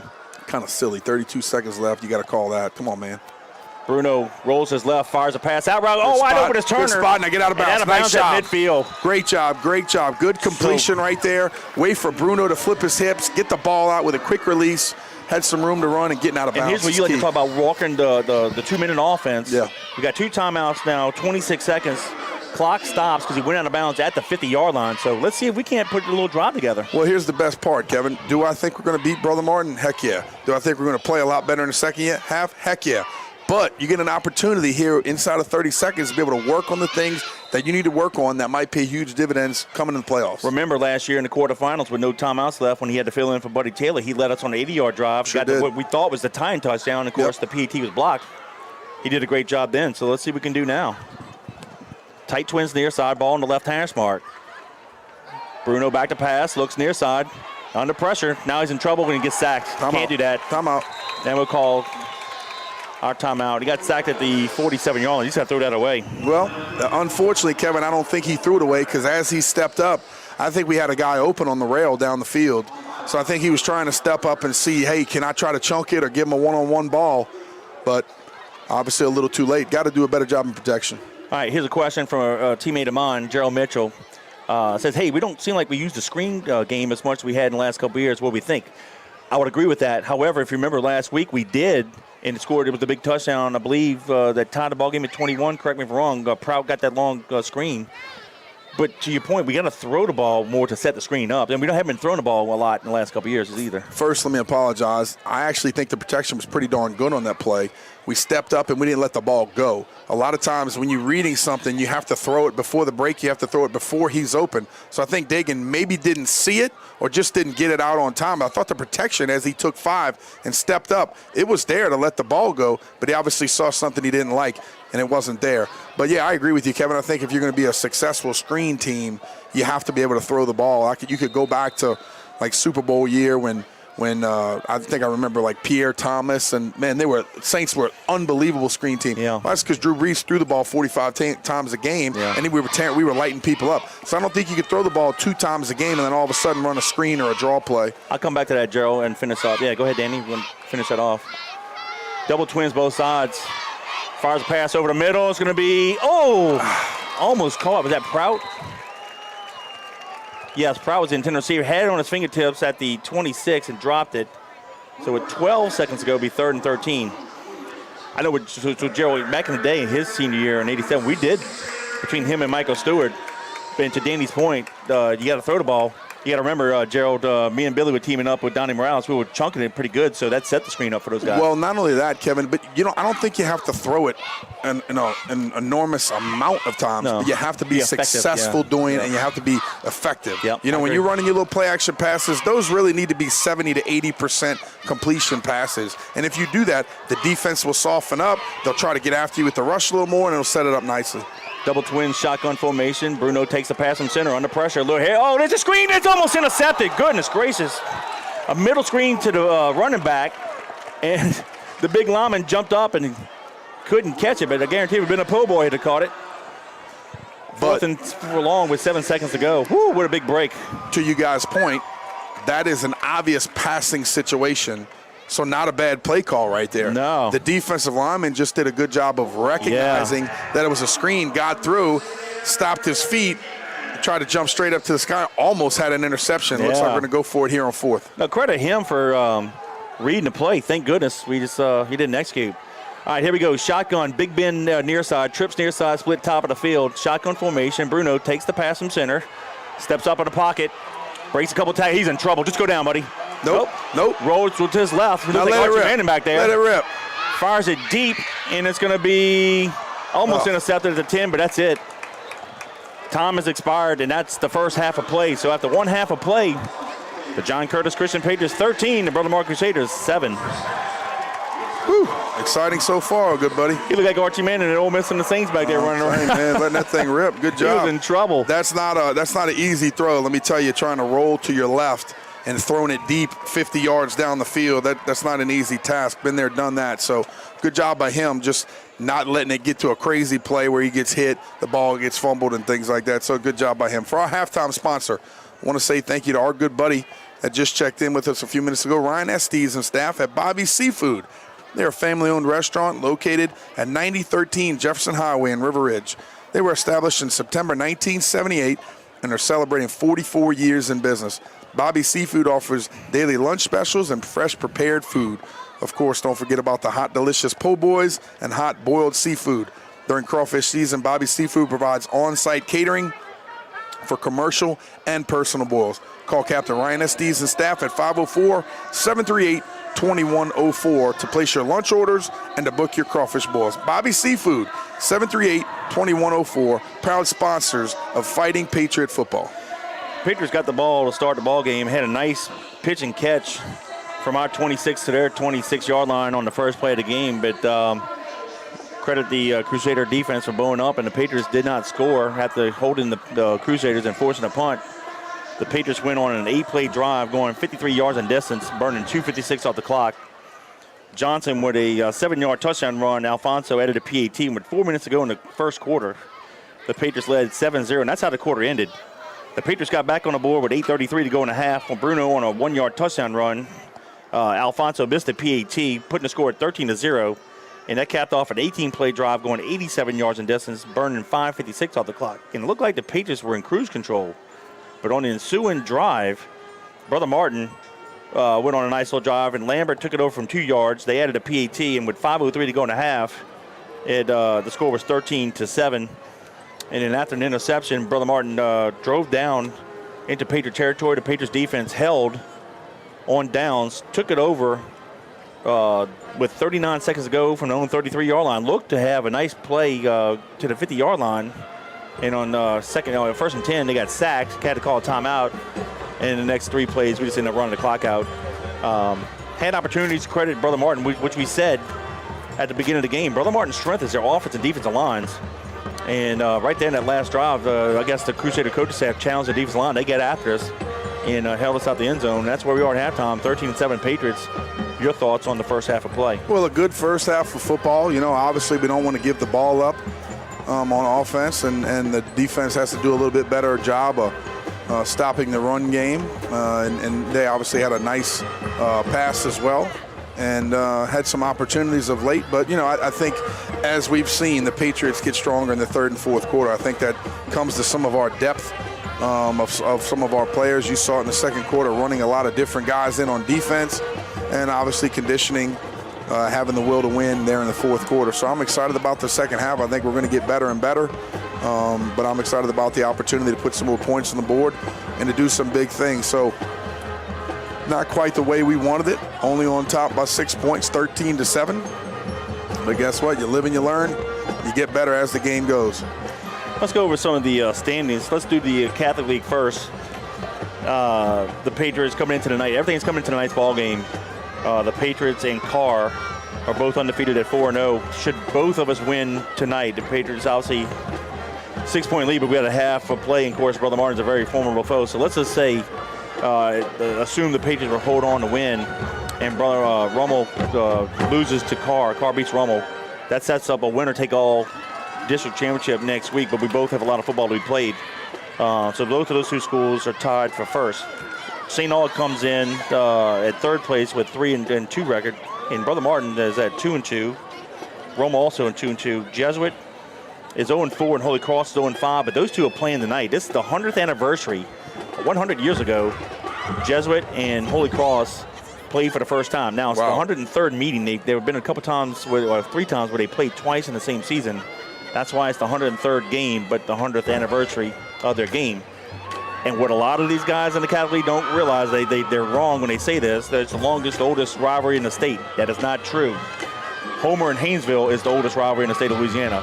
This is the oldest rivalry in the New Orleans area, so they're right with that, not in the state. That Homer and Haynesville goes way, way back, longer than that. But anyway, so that's the district standards. Let's go with the Class 5A polls as voted on by the Louisiana Sports Writers Association.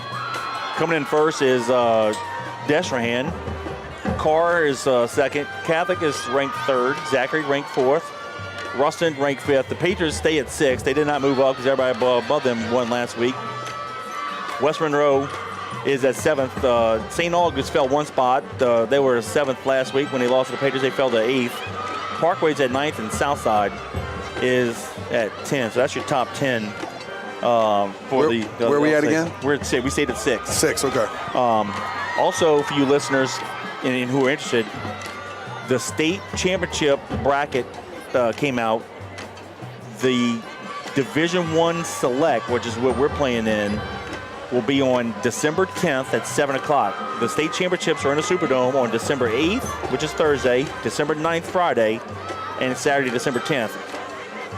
Should we make it to the state championship game, we would be the last game of the championship tournament at 7 p.m. Of course, they see 7 p.m. We all know that is. That might be a 9:30 kickoff. Oh, of course, yeah. You know, when we played Jesuit in 2014, that was supposed to be, I believe, like a 8 o'clock kickoff or something. It got pushed back to 10 because all the games got pushed back to 10, and that game ended. Actually, it was 10:30. We're doing pregame warm-ups. We started almost 11 o'clock. It was almost darn near 1:30 in the morning by the time the game was over with. Yep. That's kind of one of those deals where you just keep the kids in the locker room. You try to loosen them up a little bit, see how the pace of the other games are going, and all of a sudden, you know, when it clicks inside of 30 minutes, you kind of just get rolling, start it back up again, and get ready to go to work. And that's kind of like that mentality that I was telling you about, Kevin. You have to, in a sense, and I hate to say this about high school kids, but you have to almost be a professional with the way that you handle things sometimes. You know, you have to be mature about your business. And a lot of times the unpredictability can step in, and you know what, you have to say, you know what, the other team is facing the exact same thing we are. Let's be mature about our business and rock and roll. I'm with you. The Colonial Regiment just performed at halftime. Good job for them. And if you guys are interested, the Colonial Regiment is trying to raise money to buy new uniforms. So if you guys are interested in making a donation, just reach out to the school and see how you can send your donation in to help them out. They've already got close to $10,000, I believe. How much they need? Close to 20. Hey, you can write a check. Just don't cash it. That's right. You can write that check, baby. Let's go. Oh, I could write. Like I told my mom when I was a kid when I wanted something, you know, and she did. I don't have no money. Well, just write a check. And I was like, yeah. It just right. comes, you know, it shows up. And the Crusader band were about to take the field. What a pleasant night. Really in is. New Orleans. We're on the campus of Tulane University at Ullman Stadium. And I've said this before, this is a perfect stadium for high school football. We'll be back here next Friday night when the Patriots take on the Carr Cougars, which will be our senior night. We'll be the home team. And so we encourage as many fans as possible. And I tell you, Danny, you know, should the Patriots hold on to win tonight's ball game, and of course, if Carr defeats Rummel tonight for the winning all district championship, there'll be a lot of media attention. I'd like to see a lot of fans come out and want to watch that game. Of course, we appreciate all you guys watching this online, but if you can, you're in the area, you want to watch some good football. It's here, correct? Yeah, it's right here. I mean, what a beautiful place to play. It's starting to feel like a little bit of fall weather. I know the New Orleans weather is kind of crazy. All of a sudden, you think it's going to be 50 degrees. You wake up, it's 80 degrees, and then vice versa the next day. But hopefully next weekend is a beautiful atmosphere for some high school football. And like Kevin mentioned, please show up and support your Patriots. It's probably the biggest game of the year for us, and want to get it done before the playoffs. But first, we got a lot of work to do tonight. Let's talk about playoffs. We can look ahead a little bit. There are going to be 24 teams in the Division I non-select, or the select. We're in the select Division I bracket. Unlike recent years, it's been like 11 or 12 teams. So we have 24. The top 8 seeds will get a bye. As of last week, after beating St. Aug, the Patriots were a 3 seed. I don't think they'll fall. Should they lose either tonight or next week, I don't think they'll fall any worse than 5. Should they win out, beat, say, Brother Martin tonight and beat Carr, probably won't get any higher than maybe a 2. I don't know if they get 1. They'll get a number 2 seed probably. Who's 1 right now? Woodlawn. No, Warren Eastern, I'm sorry, was the first seed, and Catholic was 2. Wow. Here's the thing. Carr, because they had to forfeit 3 games because of that technicality on the eligibility form, whatever they lost, they had to forfeit the first 3 games. They were at like a 15 seed. I don't think they're going to win enough to get in the top 8. But here's the deal. Somebody's going to get beat up. Yeah, they're going to play somebody in the first round, and beat them pretty good. And then one of the top 8 teams is going to have to deal with them in round 2. Yep. I don't mind playing them a second time. I just hope that for the Patriots, we're going to play them to wrap up next week's regular season, right? Then we'll get a bye. I don't want to play in the first round of our game, which would be the second round, actually. I'd like to play somebody else first. Let's get our boys another chance. I don't say playing on the same team either back-to-back or 2 times in a 3-week period. But if it falls that way, it falls that way. But it is what it is. Yeah, it is what it is. But Carr's going to present some problems to people because they're obviously not a 4-3 ball club. They're undefeated on the field. But the good news is, with more teams, like when we went to Acadiana 2 weeks, you kind of had that playoff feel, and travel was fun. Sure did. We kind of missed that in recent years, not being able to go on the road to small towns. I played at St. James, A-Meet, St. Martinville. I know you went to Abbeville.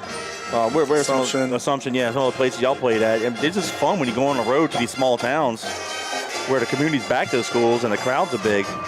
And I just think the kids, since the split, the players have suffered as far as not being able to go on the road and play those traditional road trips. Most of our playoff games have been right here in the New Orleans area against teams we've already played in the regular season. Yeah, I think my senior year, early in the season, we also went and played Washington, Marion. Great atmosphere. Had a lot of, I had 2 guys, I think, on that team that went to play at LSU.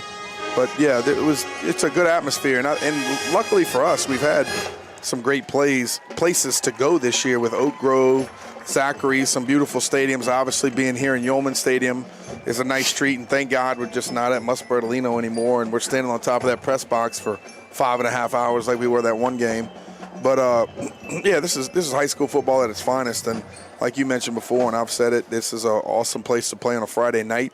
But we want everybody to come enjoy it next week. If the weather's nice and crisp and feeling good, and it's not worse than 50, bundle up and get out here and let's watch the Patriots play. We appreciate you guys hanging tight, watching us on JohnCurtisPatriots.com via YouTube. Still got about 8.5 minutes or 8 minutes to go in halftime. So the Patriots lead at 13-7.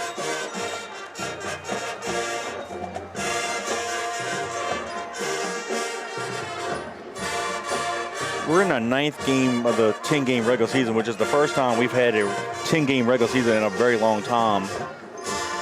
What has impressed you the most about the Patriots year to date, or it's not impressing me, surprise, or maybe something you didn't expect and it's happened that, like, wow, I didn't expect that to happen. That's a plus. Well, I think it's the unknown of every year, right? Like you step into the year and you say, hey, we don't know really a lot about this kid, or how's the depth going to be at receiver, or how's the offensive line going to be? Last year we weren't very good at the offensive line position, I didn't feel. And so all of a sudden coming into the year, we weren't sure what was going to happen. You know, how are these quarterbacks going to play and step up? We're a little bit young on in the defensive backfield. Who's going to step up there? So I think the unknown in this year was a little bit more than most. But I'm delighted to see how the offensive line has played. Probably one of the most dominant parts of our team this year. And to be honest with you, also the defensive line, I think, has come on strong with a lot of guys that we didn't talk about last year, maybe didn't get as many reps last year, and then all of a sudden, as of late, you get Joe Hara, which is a surprise. You get Justin Brooks healthy again. And then you have the guys that have contributed, you know, every week. Prout. You know, you got Logan Barnes. Oh, offensive line, yeah. You have John Mortar. A lot of those guys that just have been in each and every week. And then obviously we're missing Drake this week, and Austin Ackle's done a great job at the defensive end position. But we've continued to rotate guys in and out, and I think having the opportunity to have some depth on the defensive side, especially in the defensive front, has only helped out in the back end there in coverages. And so I'd like to see here in the second half us get after this quarterback a little bit more. If he wants to drop back and pass, then go hit him in the mouth. Go get to him. Go, get him some shaky feet, some happy feet back there, and go hit him in the mouth. I'd like to see that a little bit more in this game. But like I said, I think it's more of being pleasantly surprised with the overall team this year, with just coming in and not quite sure. We've had a lot of teams that you and I have called where we know going in, this is going to be a hell of a team. We're ready to rock and roll. We're going to be fighting for a state championship deservingly, no doubt in our mind. And this year, I think it was a lot of we'll just see what happens. And I think as the games and the season has progressed, we've been very excited about the team that we're putting on the field week in and week out. Yeah, we get a chance to watch them during spring, because now spring, and like when you and I played, we had 15 days. Now it's 10. And we had the blue-white game. It got rained out. And they couldn't reschedule because school ended on a Thursday. And it rained, I guess, Thursday, Friday. And you couldn't have it on a Saturday because school had already ended. And that's the rule. So we didn't have a blue-white game. I didn't see him, during spring, so I didn't know what to expect. And we saw the schedule that came out. I'm like, wow, do we have the team that could withstand the schedule? Yeah, I agree. So I really didn't have any expectations. And, we started off a little slow, but how many times did we look good in the scrimmages, after camp? We still got camp legs and stuff, and that's no excuse, but we just don't look as sharp. And then we kind of, walk through the jamboree a little bit and play a little bit better against East St. John and then, East Jefferson, excuse me. And then we go on the road to open up the season to Central Lafourche. They're not that good, but what kind of tests? And we found out quickly in week 2 with Zachary. But I think where the kids kind of grabbed their diploma and grew up was the Oak Grove game on that Thursday night in Hattiesburg. I agree. And been playing really well since then. And to answer the question, are they up for the schedule?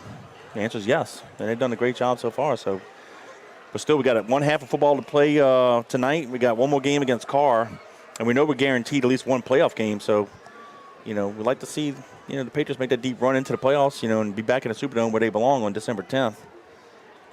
And hopefully restore order and bring home the championship again. Yeah, 100%. Looking forward to it. And I think that's what we talked about in the beginning of the broadcast. When these kids listen to the broadcast after, and they hear all of the comments that we make and all of the, I guess the expectations that we have very high expectations, because this is what we remember. This is what we've believed in for the past, 25 years of my life, or almost 30 years since I've been a part of this. Kevin, 40 years. We've been a part of this thing for a long, long time. We know what to expect. We know what we expect out of you guys. These coaches are some of our best friends, and we know that they're out there putting in long hours and putting in a lot of work so you guys could be successful. So, once you graduate, you'll probably understand it a little bit more, and you're part of the ghost of Patriots past. But, we do have a lot of expectations for you guys.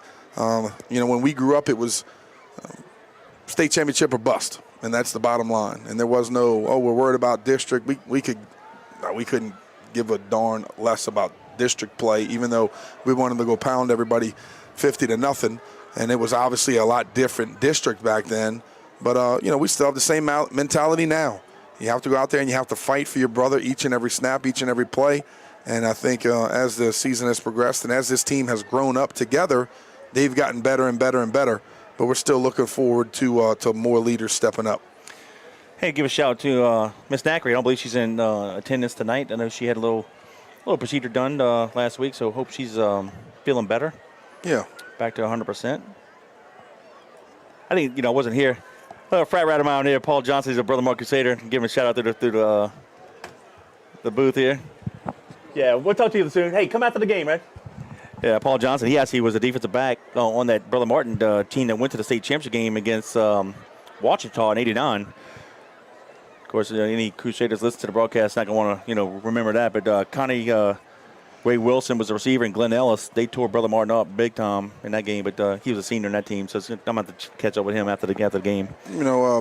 Brad Guthrie just told me that number 99 on Brother Martin's side, Brendan LeBlanc is Nino Lanzetta's nephew. So Okay. I don't know if you remember Nino. He played middle linebacker with Robbie the year after I graduated. And so if you check him out in the second half, big number 99, that's one of the Patriots' nephew there. So. Nice. And his dad's one of the coaches at Brother Martin. Is he? Okay. Yeah, we're good friends. Cool. Nice. Hey, Gordon, real quick, what was the mood like on the sideline throughout the whole half? They were fired up. Still good? Yeah, they were good. Okay. They interception didn't bother them much.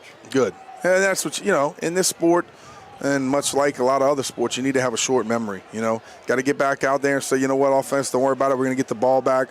Going to drive it down there, going to make them punt, force a turnover, do what we have to do to get you the ball back so you can go run back down there and put some points on the board. So, that's what we're looking forward to here in the second half.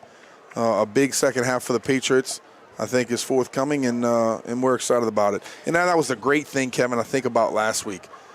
Being up in the booth with Billy, I really wasn't nervous at all.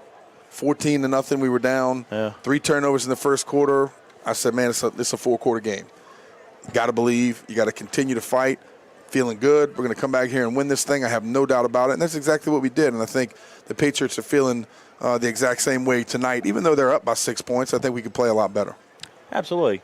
If you guys listen to us on the live broadcast and you want to interact with Danny and I, send a text message to area code 504-259-7690. Again, 504-259-7690. Give us your name and location. We don't have call ID. We'd love to give you a shout-out. Like a fan here sends, hey, Kevin, Danny, go Pats. Hey, if you don't mind, resend that. Just send us another let us text. know who you are. Yeah, we want to give you a shout-out. Let them know who you are. Unfortunately, the computer doesn't give us a call ID. So, but we'd love to recognize you. And we appreciate all you guys listening to us. And tell you what, who'd have thunk it? When we sat down on August 17th of 2011 in Mr. Curtis' old office, now Coach JT's office, and they said, look, 10 years from now, everybody's be streaming. And we had no idea what was going on. Who's listening on the other end of the mic here. And here we are in our 12th season doing it. Right. And they were right. Not only or a lot of high schools streaming, but now you have SEC Plus, ESPN Plus. Everybody's got a plus right in the live streaming. And it's just the wave of the future. But it's been fun. And we appreciate all of our loyal listeners from day one.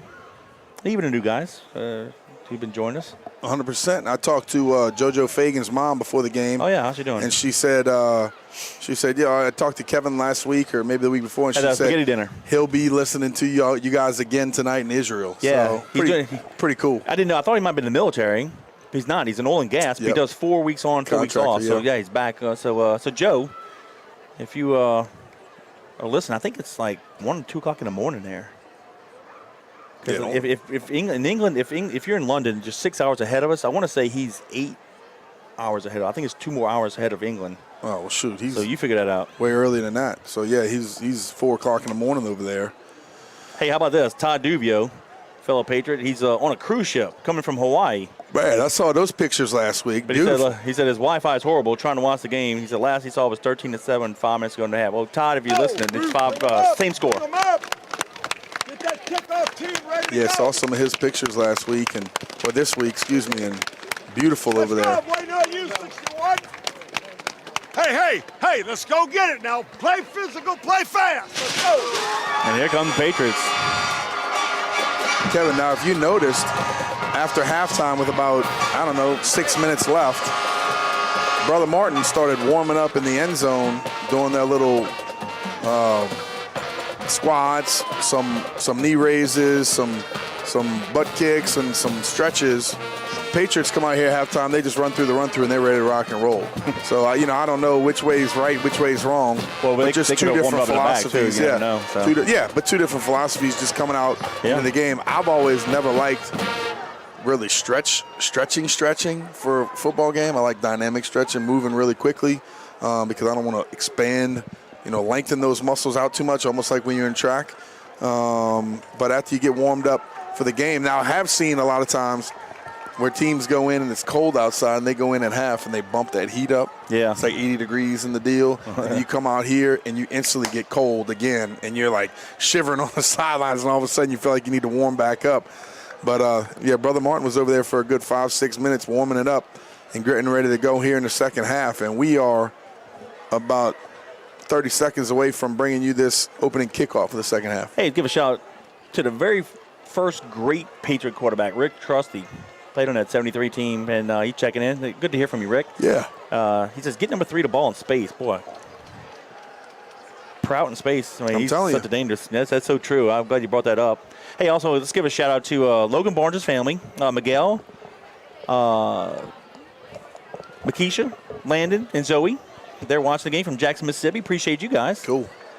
Also, let's see, we got Nathan and Kathleen Gorbach in Harahan. Their son is Nathan. He's in the band. Oh, he's sick tonight. Okay, well, he's at home. Hey, get better, Nathan. We hope you do well with your healing process. And, again, support the Colonial Regiment. They trying to raise some money for some new uniforms. So. Well, I agree with Rick, though, Kevin. I mean, I feel like that the same way about Tyler Mitchell. First, second half kickoff here. We feel at the 15-yard line. 20-25. Oh, nice hole here. By the return, man. Check this out. It's a touchdown all the way. That is not what we wanted to happen here. That's number 10. Is there a flag on the field? Yeah, a flag, but that's just a sideline warning, I guarantee it. Check out number 10 on the program. What you got there? Yep. That is basically a 85-yard return on the opening kickoff of the second half. And that's not what the Patriots wanted. So that ties the ball game up at 13 with 11:48 to go in the third quarter with the PAT pending. That's how quick it can change. You said number 10, Kevin? Yeah, number 10. That is Austin Tatum. He's a senior wide receiver, 5'10", 165 pounds.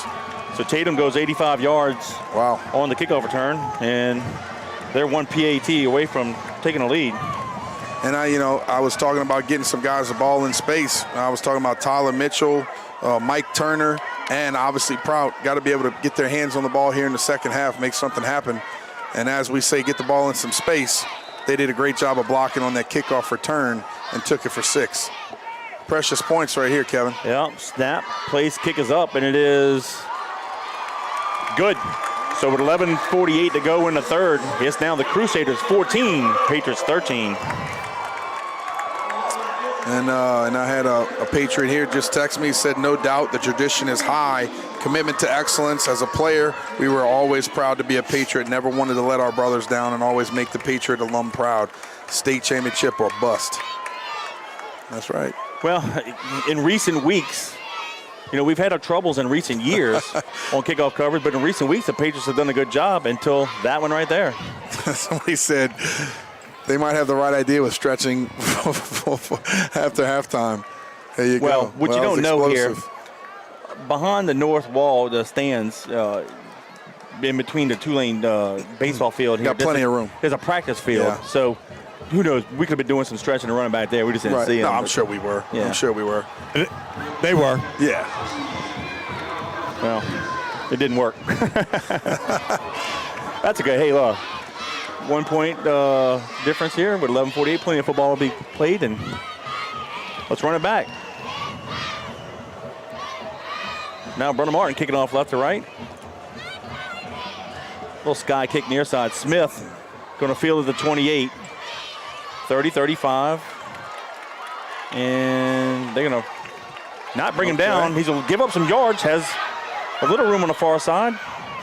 And he's back to the 31, 32-yard, but there's a flag on the far sideline. We had players run out on the field thinking he was tackled. Oh, dear Lord. Goodness Come gracious. on, guys. Yep. Got to play till the whistle's blown, gentlemen. Well, you can't get on the field until the whistle's blown. Come on, guys. Pay attention. That's what I was talking about in pregame. Penalties like that. Unforced error and turnovers. And now we're playing the comeback game. Kevin down by 1 point here early in the third quarter. And, obviously not something that they meant to do, but players on the field before the ball was blown dead. And we got it out to about the 37-yard line and probably going to get pushed back here. Let's see. Personal foul, sideline warning. See, I almost thought they were going to Bring it back to the 20. give us a warning, but 22. All right, so with 11:34 to go in the quarter, 1st and 10 Patriots from their own 22-yard line. And they'll place it on the far hash mark. We'll go with tight twins, top of the field. Bruno is a quarterback. Power play far side. Oh, Prout goes nowhere. Absolute loss of 2 back to the 20. So right now, Brother Martin's playing a little more energy than downhill we and are. physical. Yeah. Yep. We better wake up quickly, boys. And here we go, 2nd and long here. And like we talked about, too, a big special teams play can energize the defense. Well, as I was going to tell you, and it just takes one play from us to get the momentum right back into the ball game, get everybody jazzed up on the sideline and ready to rock and roll. 2nd and 12 from the 20. Stack twins near side. Quick hitch is to Turner. Go. And go. needs to be. No, he stayed. Nope. Thought he stayed in bounds, but he stepped that out to 24. So got the loss of yards back in +2. So it should be 3rd down and about 8. Yep. And I like those plays, Kevin. A blocker out front, got to run away from the inside guy, or at the last second you can make a move on him. Then you're basically running free with a good blocker down the field, and 3rd and manageable here, I guess we'll call it. But yeah, 3rd and 8 from the 24. They place the ball in the near hash mark. Brugo under center. He'll draw back the pass, looks to his right, throws it far side, in the flat. Oh, it'll be 2 yards side. Prout, the shortest guy on the field, had to jump for it. If he keeps his feet, he gets the 1st down, but he's going to be short by 2 yards. Well, that's one of those plays, Kevin, where the running backs have to clear, but as a quarterback, you have to keep your eyes and face down the field. And if you see him open, just put a nice little touch pass over the top, let him run to it, hit it on the run, and it looks like we're going to go for it here on 4th down. I thought he felt the 30. He felt the 31. We got to get to the 32, so it's 4th and 1. Well, actually, again, Kevin, it looked like there was somebody right in Bruno's face as he threw the ball. Almost had to throw it over the top of him as I see it on the replay. Got a hole in the right guard. We got it if we want it. That's where we'll go. And there it is as Prout has the 1st down and more. Little guy dragging Crusaders to the 41-yard line. Good Gain job. of 10. There you go. And that'll get you going. 1st down for the Patriots. Good job on those first few plays and getting another 1st down here. And we're going to go with the no-huddle quick offense. Yep. 2 tight split near side. Oh, the official goes down. Then a sniper took him out. Whoa, baby. Oh. Yeah, look at his knee. Did he twist his knee on that play? I'm not sure, but I tell you what, not as young as he used to be. He's as good once as he ever was. Hey, let's give a shout out. Let's say it's Alfred Regas Jr. He's a longtime videographer and statistician from Old Perry Walker football from 83 to 13, and they'll be Landry football from 89 to 98, and Landry Walker from 2013 to 19. So, hey, thanks for checking in, buddy. And here we go. 9:52 and counting in the 3rd. 1st and 10 Patriots from their own 41. This is the Crusaders 14, Patriots 13. And they jumped off sides, so we'll take a free 5. Good discipline right there by the Patriots. Good job of mixing it up. And you get a momentum there in the cadence, and those defensive guys get used to it. Snap count on 1, snap count, maybe 1st sound here and there. And all of a sudden the quarterback switches it up, goes on 2 or 3, rock and roll, get us a quick 5. Yep.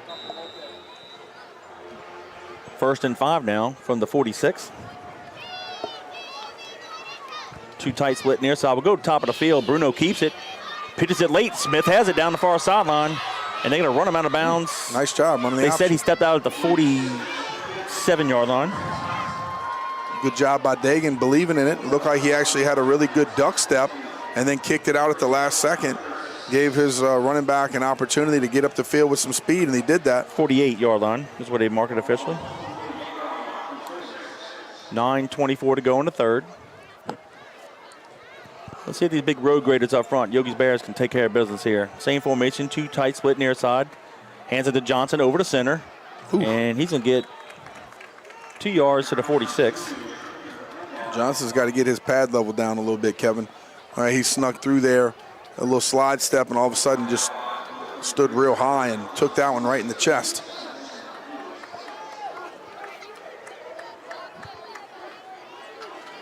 Now we'll go with stacked twins near side. Overload top of the field. Yep.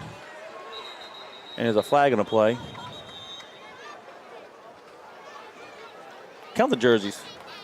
Yeah.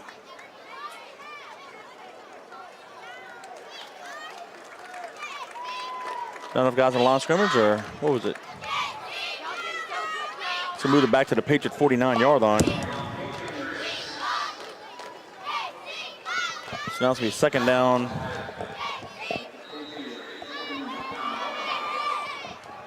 I'm not sure what they called there, Kevin, but we got, it was definitely an 13. unbalanced set. I thought that they thought it was too many guys on the. That's what it looked like at first. Too many guys on the field. That's what I said, count the jerseys. I didn't see it. All right, well, second and 13 from the Patriot 49. Tight twins near side. Quick zip near side. Here's Prout in space, crosses the 50, gets it to the 48-yard line.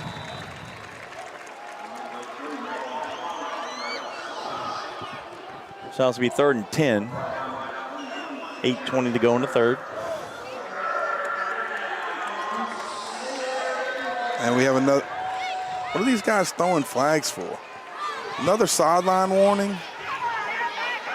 Come on, guys. Oh, I'll tell you what, Coach AT's in that guy's ear. I mean, They were outside talking to the players. yeah, but And he called the penalty.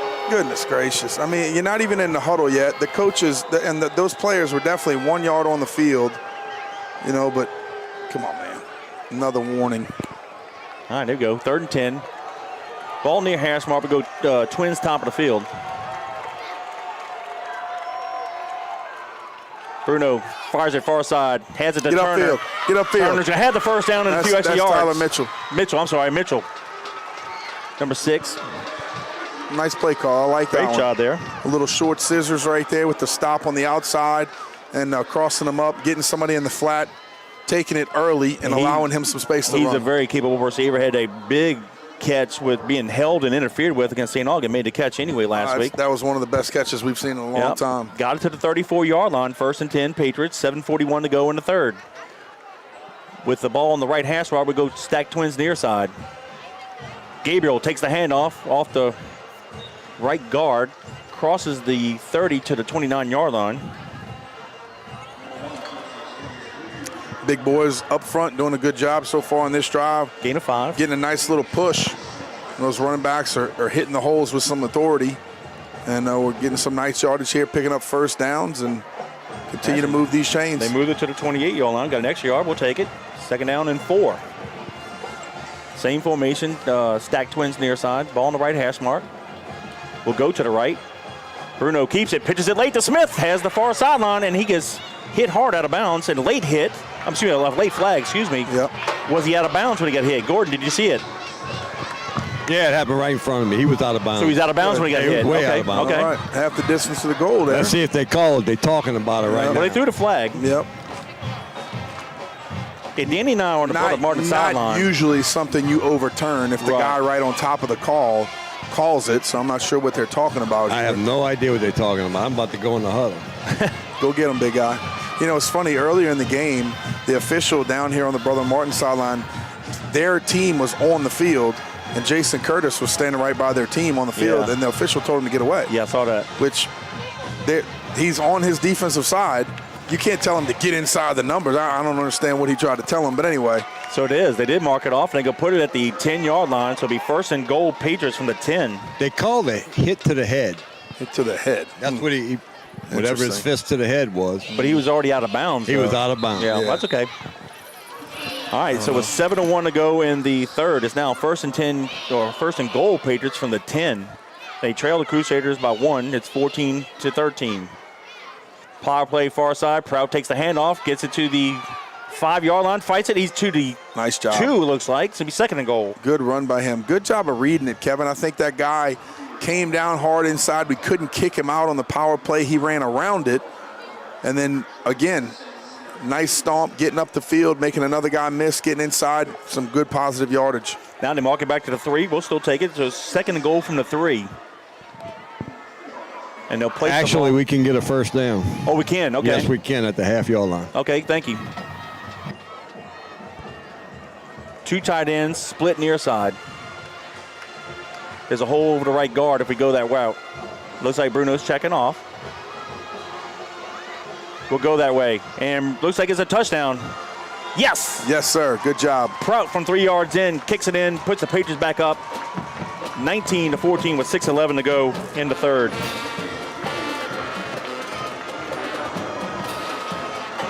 And I guess the question is, do you go for 2 here? Looks like they might. Yep, looks like we're going to. Bruno's back on the field. Got some different backs into the ball game. Checking in, checking out. Going to get in the huddle and This guy threw another flag on the sideline. On us? On us. Serious? We're not even in play, and he's calling sideline warning. Ask that guy what his name is, Gordon, when you get an opportunity. I think I know who that is, and I think I know where he went to school. So if you get an opportunity, ask that guy what his name is. Well, Please. That's pitiful what he's calling. That's That's pitiful. terrible. Hey, don't do it during the game. You get a flag. Do it out of the game. Last thing we need is get a penalty for something like that. It's a 5-yard penalty. So now the tee will be placed at the 15. This will be a 25-yard PAT here. I mean, that's... I'm with you. I'm with you. You know, if you're going to... Oh, my God, dude. Officials should never dictate the outcome of the game. We're about to go for 2. We're so close. He waits till the very end. We're about to break the huddle, and then he calls another sideline warning where we have to back it up 5 to go for 2, so we're going to go ahead and kick the extra point. I need to find out who this guy is, period. All right, here's a long PAT. Jack. Snap, placed, kick is up, has the distance, and it's good. So it's 6:11 to go in the third. It's now the Patriots 20, Crusaders 14. Danny, the Patriots went on an 11-play drive there, going 78 yards in distance, burning 5:23 off the clock. Proud with a 3-yard touchdown run, and Alfonso's PAT puts the Patriots back on top. Whew, Kevin, for that scoring drive, I want to say thank you to our family's company. Again, River Parish Disposal.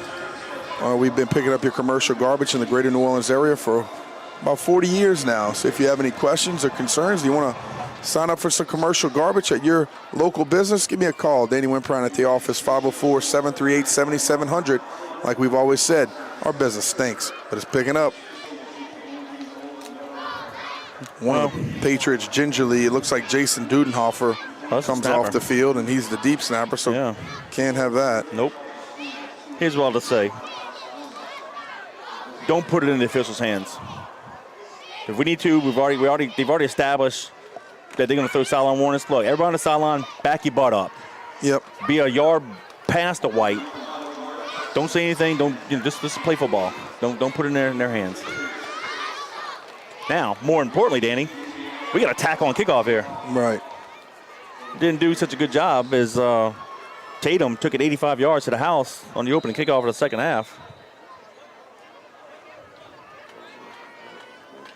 Alfonso to kick it. And he's a hammer deep. And this will go into the end zone. Good job. There you go. Now, why could we do that last time? Yep. That's all right. Well, somebody actually said that, like, kick it away from them, kick it out of bounds, kick it through the end zone, which, is easier said than done at high school. There's not a lot of guys that drive it through the end zone. But, it's hard to kick it to their main bomb down there and cover every time. So good job right there, kicking it. Touchback, get the ball on the 20. Patriots on top, 20-14 with 6:11 left here in the third quarter. So it looks like they'll put Diaz back at quarterback. He'll stay in the shotgun. He's going to hand it over to Lambert. Lambert goes to his left, has a lot of running room, and he's be close to a first down. Horn ran him down, but then he gained 9 on that play. Got to come up and run support. I don't know what injury Lambert had that put him out the last few weeks, and he didn't get into the game until 8 minutes left in the second quarter. He was pretty healthy to me, though. Yeah. He's a good little running back. I can see him playing on the next level.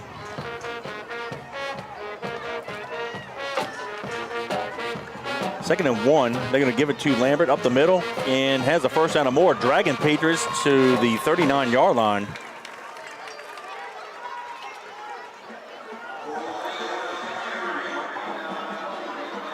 It's kind of the way the second half is going. Somebody who might have the ball last might win this bad boy. Yep, got to get some of these seniors to step up here on defense, Kevin. Both our defensive ends right now is Justin Brooks and Austin Ackle. Guys got to come in there and make a big play here. Diaz takes the pass from center, hands it to Lambert, and we're going to hit it. He broke a tackle. Would have lost 5 yards. Yep. Looks like Ackle missed him. Ackle had him, and he gained 2, 3. That's an 8-yard swing there. Got to wrap up. Yep. You can't on good backs like a guy like Lambert just hit him. You got to wrap up, and I've seen sometimes we try to tackle so high, and he just flips us around. You got to run through that tackle. Yep. Gain of 4 in the play, actually. This time we got the quarterback. Hey, I'm not sure if that's a read by the quarterback, or not, but he definitely pulled that one, and it looked like if he would have given it, he would have had a little bit more yards for the running back. And that was Leonardo. He went back to quarterback. Yep. They might just be trying to call his number and give him the ball in space. Not much space there for 4 or 5 and defense. counting. Yeah, actually lost yards. So now it's 3rd and 7. Crusaders from their own 42. Under 4 minutes now. 3:57 and counting. Twins left, twins right. Diaz stays in the quarterback. They'll send the receiver in motion all the way across the formation. Trips near side now. And the pass is blocked. Get it. Weibo almost, if he keeps his feet down, he intercepts it. I think it was tipped at the line of scrimmage. It was. Barnes, I believe, got it. Huh? Yeah. We tipped it. Yeah, and Weibo was trying to break Barnes on the route to go make the tackle, and then all of a sudden it was kind of just pushed back a little bit, and he did the best he could to try to get to it. But a good job again by the defense. Barnes is 5'11", 250. He got up there. All right, we had a good return early in the game that was called back for a penalty. Prout's going to stand at the Patriot 25-yard line. Nice kick. They finally got in there and blocked him. Brings Prout to the 21. He makes a couple guys miss. Gets it to the 25, fights hard. No, they're trying to steal the ball from him. He does a great job holding it, but he got it to the 26, so great job by him. Yep. So with 3:30 to go in the third, to be 1st and 10 Patriots from their own 26-yard line. We got another penalty on our side. On our sideline? It's the flag's on the sideline. I don't know what they call them. Goodness gracious. That might be a block in the back or something. Who knows? I tell you what, I really like Prout, even as a punt returner, Kevin. Just his shiftiness. Short-handed, yeah. He's short-handed, and his shiftiness lends well. Just being able to make guys miss in the open field.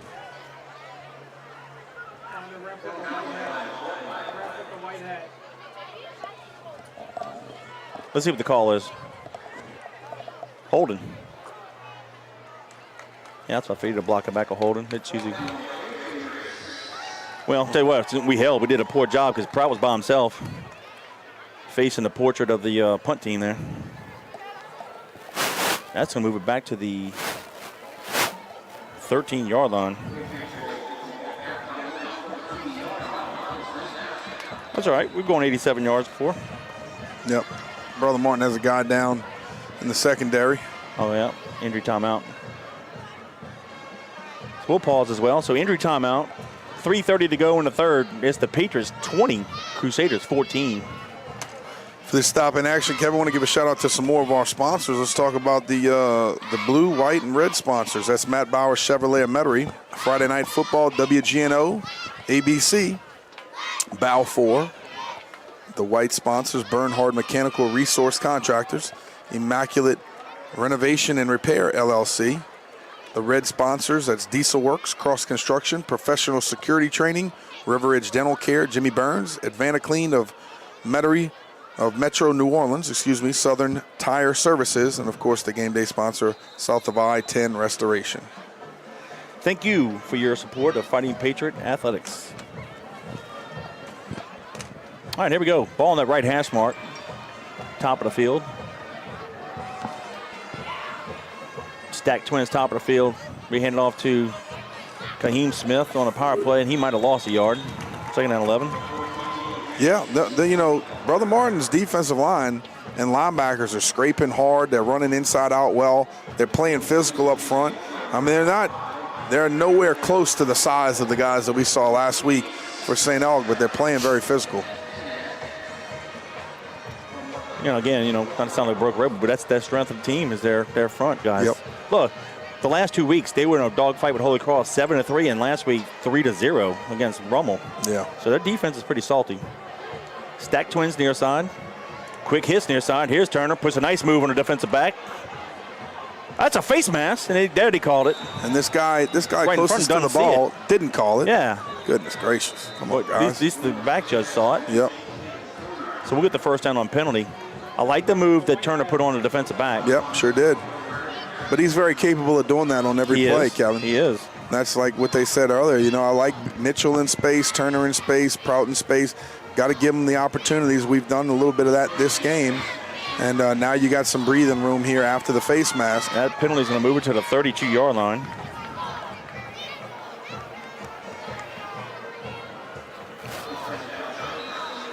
I'll make a comment. I was thinking something about a play, but let me come back to that after this play here. Ball in the near hash mark, 1st and 10, 2:34 to go in the third. Bruno goes to the right, hands it off. Maybe a 1. Let's call it 2nd down 9. And I believe that it was Gabriel on the run. I like the way Jeff Curtis has called the games this year, offensive plays.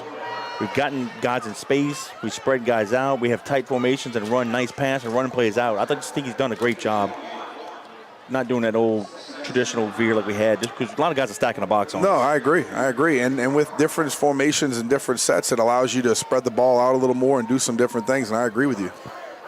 Twins top of the field. Ball was placed in the middle of the field. Bruno looks far side, throws it, has it wide open. That's Turner. No, that's Mitchell again. Mitchell. And he might be at the sticks. I think he's about half a yard short. Yeah, about a yard short. I'm looking at six, about to say Mitchell, and I keep saying Turner. But yet the yard markers, like they did last week, almost marked the first down. Yep. So it's going to be 3rd down, and let's call it 1. Ball is at the 41-yard line.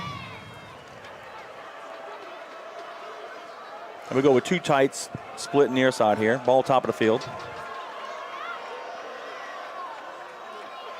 Quarterback keeper, there you go. That's the first down. I still like one-on-one coverage here at the bottom of the field. Kevin, you go with the 2 tights. The DB is obviously playing an off coverage, so nothing wrong with running a quick slant or an out route or, a little hitch route, and even a hitch and go sometimes. You might have them. 1:30 counting. Yep, go ahead. Moving those sticks again. And when I said, you both were talking about Jeff is doing different formation, running the same plays but getting different looks. Quick zip near side. That is going to be Kaheem Smith. He crosses the 45 to the 46-yard line. Gain of 3. Coming up on a minute to go in the third quarter.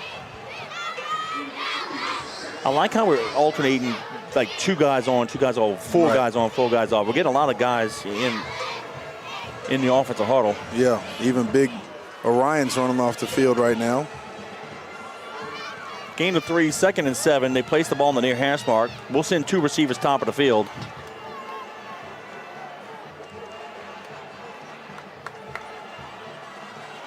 Bruno hands it off to Johnson, comes near side, has the first down and more, and he's just mauling people to the Crusader 42-yard line. Make it the 41. That's a first down. Yep, that was a nice big hole right there by the offensive line. And Johnson did a better job of running behind his pads on that. Kevin, he's the most physical back that we have. Yeah. And if he just gets his pad level low, he can run through anybody. And he's shown that in blocking, but did a good job right there on that run. That might be the last play. Let's see, we got 10 seconds to go. Do we try to get it off in time? Twins top of the field. We can do it. And we jumped. Goodness gracious. Tight end on the bottom of the field jump. So with 4 seconds to go, that'd be now 1st and 15. We were back to the 46.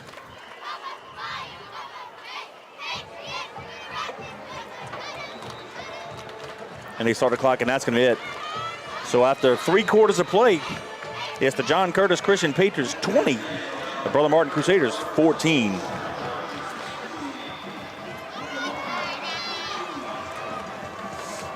Not a bad game so far, partner. Looks good. 20-14, and Brother Martin's playing tough. Yep. So far. But halftime score was 13-7 Patriots on the opening kickoff of the second half. Brother Martin Tatum ran it back 85 yards. They added a PAT, and that put the Crusaders up 14-13. Patriots regained the lead with 6:11 to go in the third. Prout with a 3-yard touchdown run. Alfonso added a PAT. That capped off an 11-play drive going 70 yards in distance, burning 5:23 of the clock, and we stand right here at the beginning of the fourth quarter. Patriots 14, Crusaders 20. Well, capture the momentum back. I'm not sure we lost it right here, but capture the momentum back a little bit more by scoring on this drive. And that's the most important endeavor right now, just continuing to move the sticks, eating some clock. Now we're in the fourth quarter, and use the clock and finish with 7 more points on the board. So now we're going to flip the field. Patriots are now going left to right. The ball's on the Crusader 46. We have to get it to the Crusader 31 for a first down.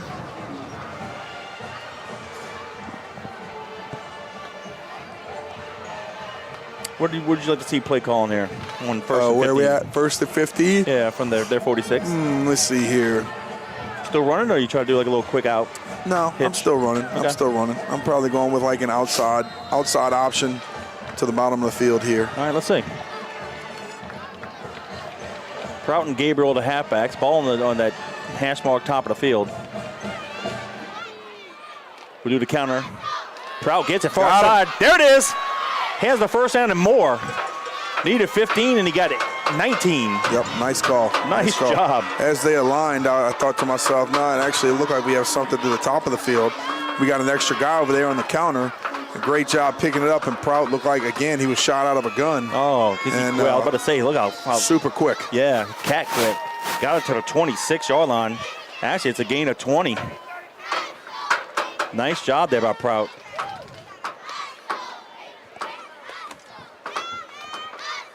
They'll keep the ball in that far hash mark.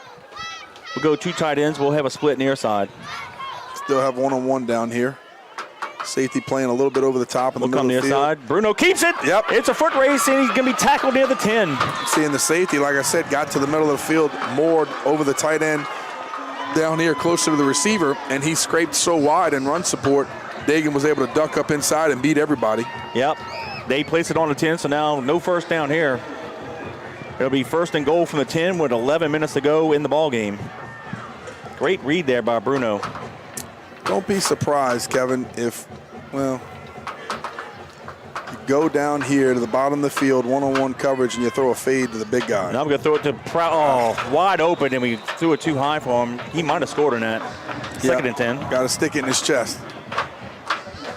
And Prout pointed at himself in his chest like, my bad, but, you know, that's a tough one. You don't want to have to leave your feet and go elevate way up there when you just put it in his chest. And look, I'll be honest with you.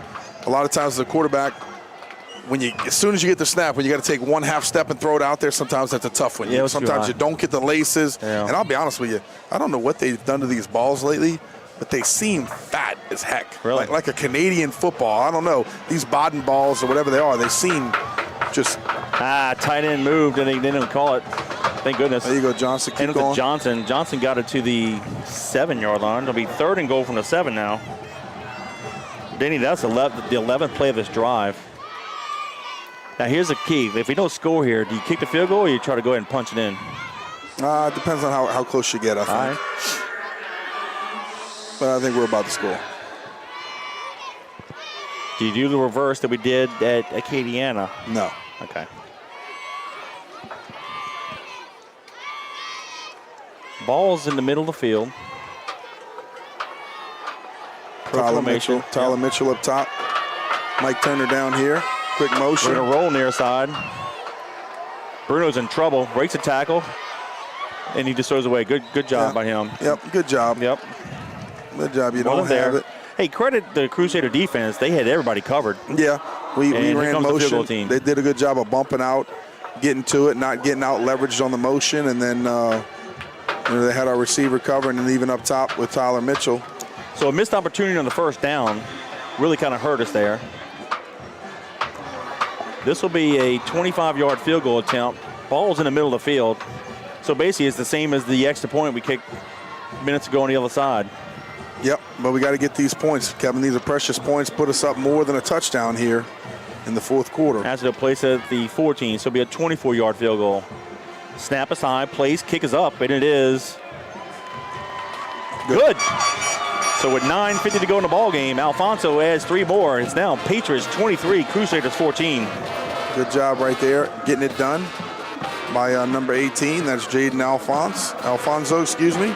And he's a junior. He's 5'8", 150 pounds. Been working really hard and doing a good job for us.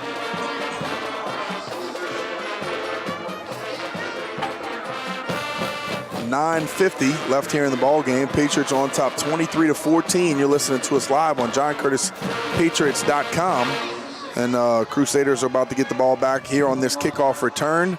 And you definitely don't want to kick it back to them. At least we got points. That makes it a 2-possession ball game. But boy, 6 with a possible, PAT making it 7 would be real nice. 100%. All right, let's kick this bad boy out the end zone here.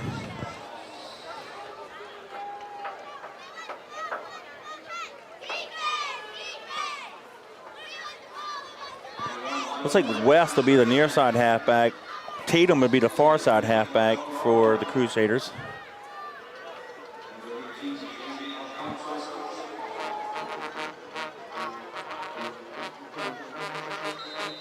Alfonso to kick it off left to right.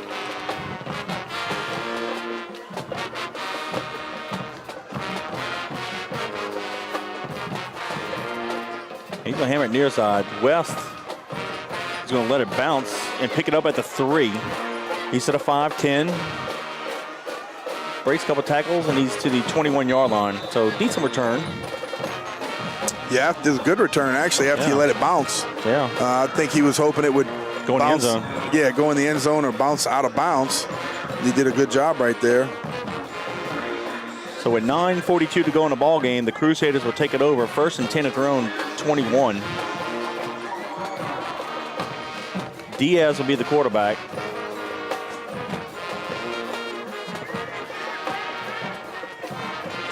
All right, looks like Leonardo, their best receiver, is going to be on the top of the field. They'll send the receiver motion across the formation, hand it to Lambert. Outside. Comes Squeeze. near side. Step up. And he's across the 25 and gets it to the 28 and a late flag. What is that? What was that? I mean, it was no late hit. Was there a face mask? I didn't see it. I didn't see it either.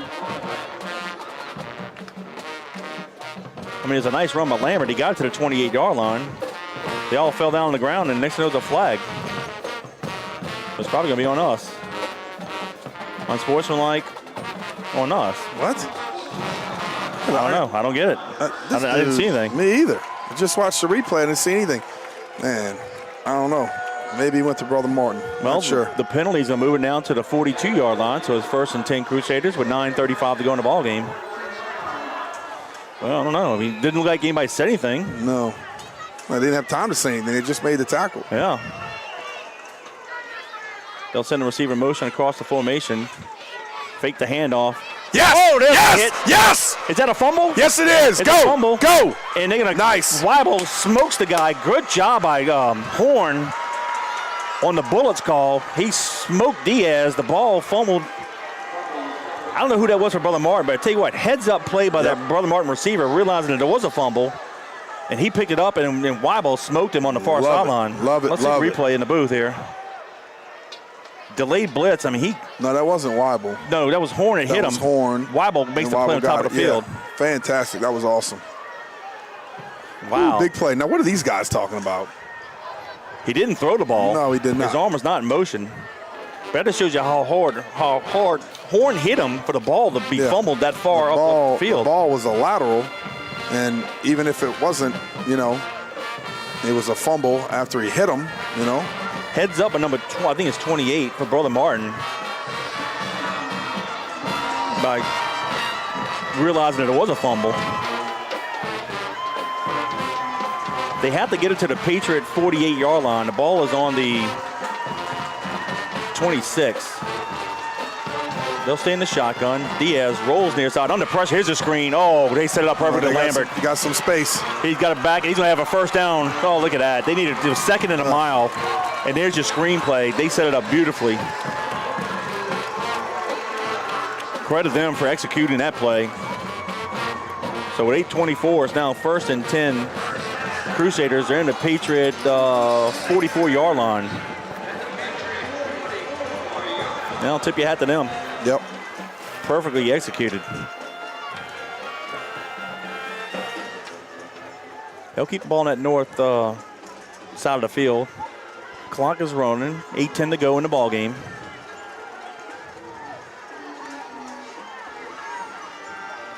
They'll stay in the shotgun formation.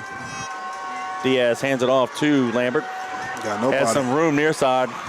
Ooh, good hit. And he might have the first down. He does by 2 yards. He got hit at the 32-yard line. Weibel putting the thump on him. Good job right there. Yep. So the Crusaders, tell you what, I think Lambert's going to be their guy right now on offense. Yeah, 100%. 7:45 and counting. This time the ball's on the near hash mark. Twins top of the field. They'll hand it off to Lambert again. Same play. Horn hits him, but he still falls forward to the 29. Up. Gain of 3. 2nd down, 7.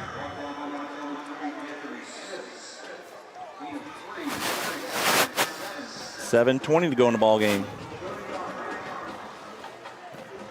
Patriots lead at 23-14. All right, defense needs to make a play here. Yep. We had that play right there on the fumble, created a second and a mile, but yep. They executed on the screen. Yeah, Lambert, he's getting, 5-6 yards of carry, it seems like. Right. They look like they're a little confused. Might have to call timeout. I think they are. Coach Boney does. Yep. So with 6:52 to go in the ball game, timeouts charged to the Crusaders. But it's the Patriots 23, Crusaders 14. We'd love to hear from you guys. Y'all listen to us on the live broadcast. 504-259-7690 is the number to text. Put your name and location. We'd love to give you a shout out. Well, right. Somebody just said we need to put some pressure on the quarterback, and I know obviously we brought Justin Horn on the blitz, and he got there. But besides that, we need some pressure from up front, just in base defense. Right. Got to get to him, and a couple of these guys are getting whipped up front, and we need a little bit better from them. But I think we talked about as the game goes on, we get a little bit better, but Brother Martin's moving the ball a little bit too much.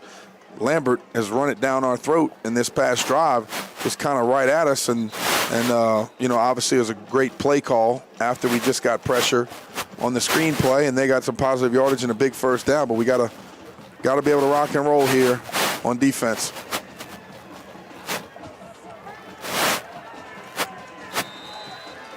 Here we go, 2nd down, 7.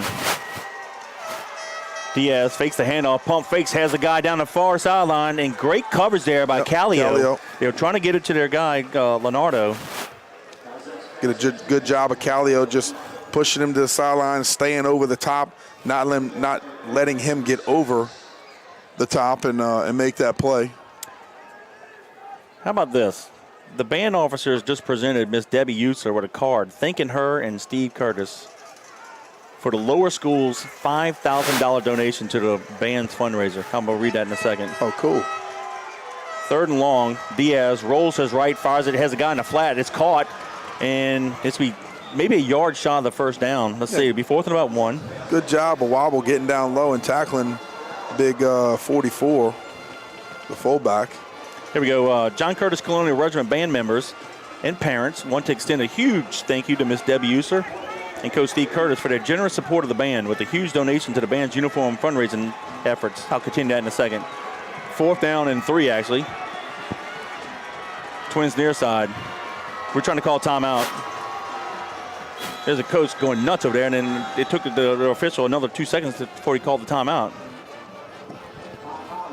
So with 6:10 to go in the ball game, timeout charge to the Patriots. It's the Patriots 23, the Crusaders 14. Let me read this again. John Curtis Colonial Regiment band members and parents want to extend a huge thank you to Mrs. Debbie Usler and Coach Steve Curtis for their generous support of the band with a huge donation to the band's uniform fundraising efforts. Thank you, Debbie Usler. Thank you, Steve Curtis. Thank you every lower school student who participated in the chocolate candy sales to make this possible. And if you're listening to us, you want to make a donation, call the school 504-737-4621. And you can write a check and mail it to 10125 Jefferson Highway, River Ridge, 70123. The band's trying to raise some money to buy new uniforms. I think they need $20,000. Yeah, but you know what? Now that you can close. I swear. What? Since you said that, I think I just realized I didn't turn in a check for the candy. I think I still owe for 2 boxes. Sorry, guys. I'll get it to you this week. Danny, you're cheating the band members. I'm telling you, man. We could get another uniform from the Winbrine family. Sorry about that. I'll get it to you this week. I think Ashley told me like 2 weeks ago, you'll check. I'm like, yeah, I'll do it tomorrow. Yeah, never did. I saw Coach Jeff Curtis sprint down the sideline trying to call timeout, and they finally got to the side judge. It took him another 2 seconds to call timeout. Trust me, this guy hasn't done us any favors tonight, that's for sure. All right, so here we go. 4th down 3. Ball's on the Patriot 25-yard line. They'll stay in the shotgun. Twins near side. Lambert is the halfback to the left of Diaz. He'll take the handoff up the middle. We got him. Stopped him on downs. That's the way to do it. And the Patriot defense bows up. So with 6:06 to go in the ball game, we'll take it over on downs. Good job, and actually, Patriots. Danny, he may have lost a yard. I think he did. Good job. Good job. Fantastic. Right after the timeout, call the defense and rock and roll. You know, the casual listener, or watching on YouTube might go, why would you run that play up the middle? Well, if you've been watching this game in the second half, Lambert's been gaseous for 5-6 yards up that middle on that same play. Yep. And we got heavy on the line of scrimmage, put everybody up on the line, had the cornerback outside, strong safety walked outside, and basically everybody just went big on big, got some penetration. Tell you what, that played gap defense, and they didn't have a chance. Ball at the 27-yard line, counter option, far side. Bruno keeps it, then he pitches it late. Prout takes the pitch, has the first down on the far sideline. Let's see where they mark it. Tell you what, you used to do that counter option pretty good back in the day. Yeah, a little bit. I probably didn't pitch it as much as Bruno is tonight. That's what I was just about to say. Bruno's doing a good job of extending the play with the pitch. A lot of times, you'll see quarterbacks that they get up the field, they kind of forget about it, take it themselves, but he's done a good job of extending some plays and being very efficient doing it, Kevin, not making us worry up here in the box. Gain of 14. Ball on the 41-yard line, 1st and 10. We'll come near side. Handoff. Protect the ball, boys. Gain of 2 to the 43. Somebody's helmet's off. Hey, let's get some more shout-outs. Chris Johnson, watching from Orlando. Shaw, class of 01. Okay. Wants to say hello to his nephew, Caleb, in the Crusader Band. Well, no problem. Hey, Caleb, in the Crusader Band. Hello from your relative, your Uncle Chris Johnson. Frank and Shay Pugler watching tonight. We're all doing well. Thanks you guys for checking in. Yeah, that was a gain of 2. 2nd down 8 from the 43, 5:30 and counting. Frank and Shay Puglia. Yep. That Puglia's on Vets. Come near side. Bruno keeps it, pitches it late. Kaheem Smith gets it, crosses the 50, and stumbles for the first down. Good job. And Bruno did a good job of understanding that there's one guy right there for both. Got to him very quickly. Pitch back was, I thought, a little bit close, but did a good job of beating him with speed after he caught it and making it happen. 46. Hey, a couple more shout-outs. Craig Gambino listened to us. Thank you, Craig. What's up, Craig? River Ridge neighbor. Hey, Johnny Tedesco, Holly Huffman, and Harahan, Go Big Blue. Appreciate you guys. Thank you all for listening. Oh, you know who you said that? Doug Hoffman. Doug Hoffman shouted out to us earlier. Sorry, Doug. I forgot about after we were we'll got talk about him in a talking. second. Appreciate that. 4:45 and counting in the ball game. Ball in the near hash mark. Bruno counter ops on top of the field. And he does a good job just eating it. Yep. No gain. Sometimes that's the best thing to do, Kevin. Yep. Like I said, knife forward, get what you can get, play the next play. Got a chance to visit with Doug last Thursday night, the Hall of Fame banquet. Yeah. That was a fun. I'm sorry I missed the game. I couldn't wear my jacket at the game, but we had a lot of us wearing our rings and jackets. Coach Corey and Coach Leon. Yeah, he said he enjoyed it. Us. Yeah, it was fun. It's always a great time visiting with the guys from the 75 team. They're with us every game. We got their team picture with us here in the booth with Mr. Curtis and Coach Rob. Tight Twins near side, ball in that near hash mark, under 4 minutes to go in the ball game. Come power play near side, Prout takes a handoff, he reverses field. Go block. There's a flag on the play. What? And Prout does his best Gets a near first down, but we might have had a hole down here. Let's see. It is. Okay, here's the answer to your question. His cousin Tony has a sporting good store. Oh, Pugli's, yeah. Yeah, I spent quite a few bucks there before. Oh, you ain't lying. I was about to ask if they got stuff on sale. Let's go. Bought my, back in 07, I bought my Benelli Super Black Eagle 2. Oh, yeah. 12-gauge shotgun there. Among other things. Yeah, I bet. Sure. I know you wear it out. All right, that penalty's going to move it all the way back to the Patriot 44-yard line. That is a spot foul. Thanks for the business, by the way. Courtesy of River Parish Disposal.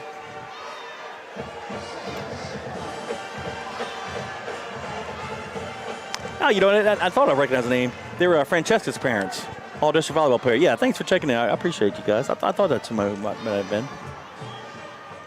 Second down and long, 20 to be exact. Draw play. That's Kaheem Smith. Turns the corner, crosses the 50, 45, 40. It's a foot race down the sideline, and they got him near the 30-yard line. Say it again. We got another hold. Goodness gracious. I don't like your tone, Gordon. Yeah.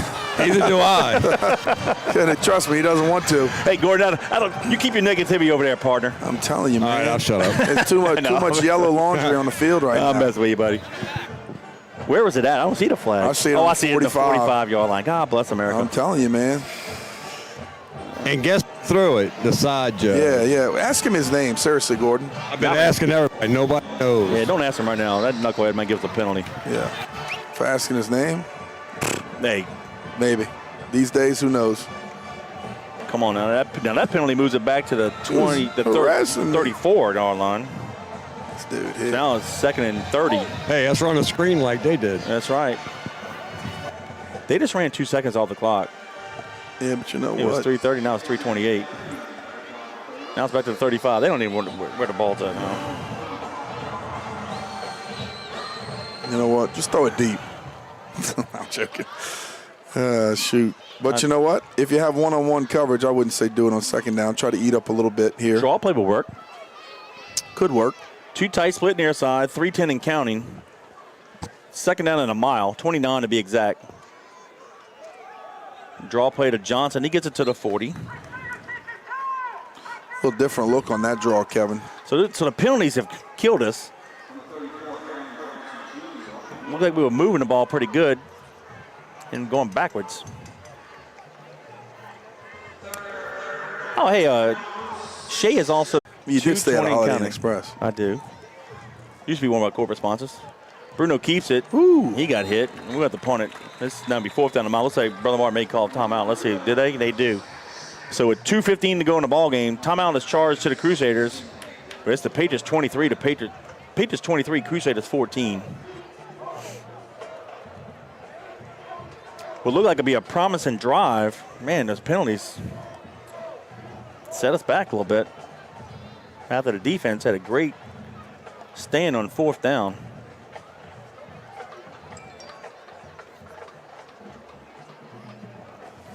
Yeah. Well, how many times through the years we called on the defense?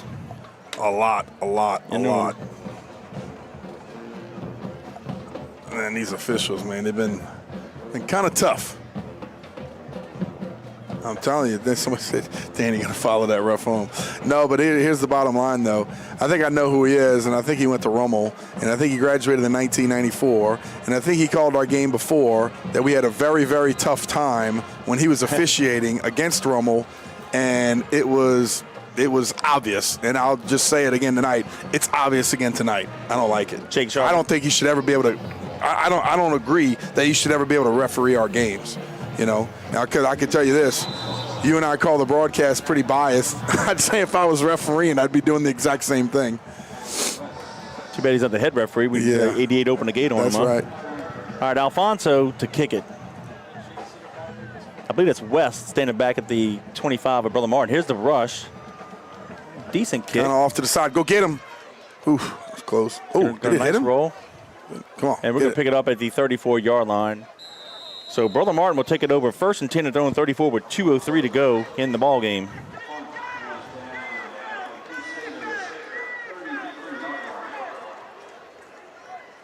Starting to get some humorous texts with some of our alums about the referees. Yeah. That's funny. These guys. Well, you know everybody doesn't like Curtis anyway, It supposedly, but I mean. All right, let's play Come defense here. 2:03 to go in the ball game. Patriots up by 9. Screwed up. Twins Let's top go. of the field, split near side. They'll stay in the shotgun. Give me some pressure. Give me some Fake the pressure. handoff. Go, Brooks. Yes, he Those are got far close. side. It's going to be, almost Ooh. intercepted and almost caught at the same time. Yeah, I think Wobble got to it at the very end, and Justin Brooks, I'm telling you, was a tenth a second away from hitting his arm before he threw. 2nd and 10 with 1:57 to go. Go get to him again, Justin.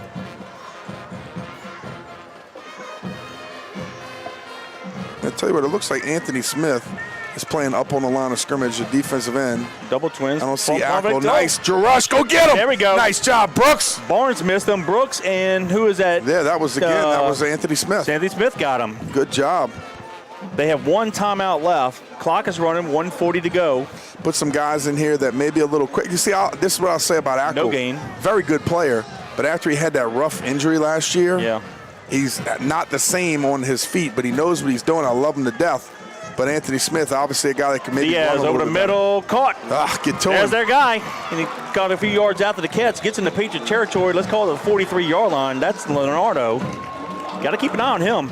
1st and 10 with 1:22 to go. Yep. Carr beats Rummel 35-14. Got to get a guy over the top and underneath on Clock Leonardo. is starting. I tell you what, number 2 is a big boy, Yep. stacked here in Twins. Stacked Twins near side, Twins top of the field. Now let's send 2 in motion across the formation. Diaz takes the pass from center, looks to his right, steps up in the pocket, and we got him. Great job. Again, that's number 23, Anthony Smith. Yeah, and that's going to call it a last timeout. Great job there. So with 1:04 to go in the ball game, timeout charged to the Crusaders, but it's the Patriots 23, Crusaders 14. And Corey Chandler, number 96, in on the play as well. Great job by those guys. That's what we need. 100%. Good to have Brooks back in the lineup after his foot injury. Yeah. I mean, look, when you could put pressure on that quarterback and he can't sit in the pocket and just go. Luke Charbonnet sent a text. You guys are the most biased crew I've ever heard. Well, you know what? You're right. You're darn right we are. Because this is on JohnCurtisPatriots.com. That's right. Paid And look, for. I'll Paid say for it. with blood, sweat, and tears. Homers left and right. I don't care. But you know what? We do give credit when the other team does well, though. We do that. That's right. Sure do. But I will say that it should never be the opportunity of an official Yeah, no. to, have the ball game Well, one-sided. that's what I said. Don't put it in an official's hands. Never. Nope, can't make it that close. Got to make your plays.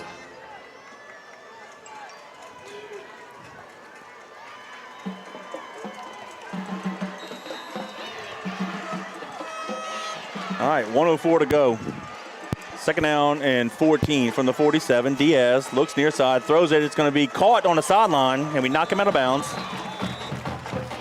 He's going to be shot at the 1st down. Let's see, where do they mark it?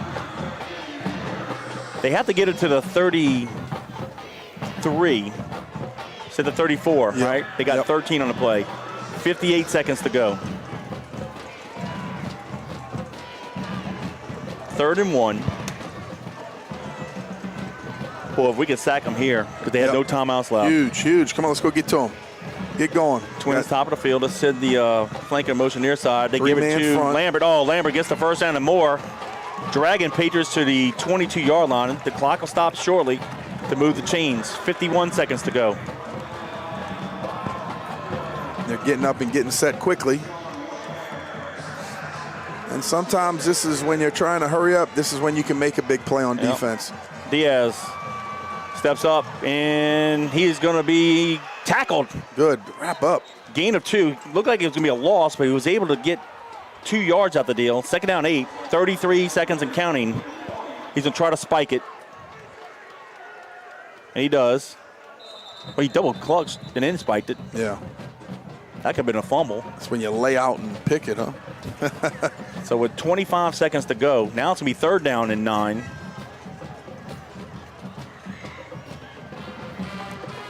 Gordon, is that 1st down marker at the 13-yard line? Yeah, it's about the 13. Okay, thank you. So 3rd and 9, 25 seconds to go. There we go. Go get him. Go get him. Now there's a hard. What's What the are deal? we talking about here? It's an incomplete pass. Right. He did throw it backwards. I mean, he pumped, but you can do that, and he didn't fumble it. guess who had an issue? The side judge. Imagine that. Yeah, of course.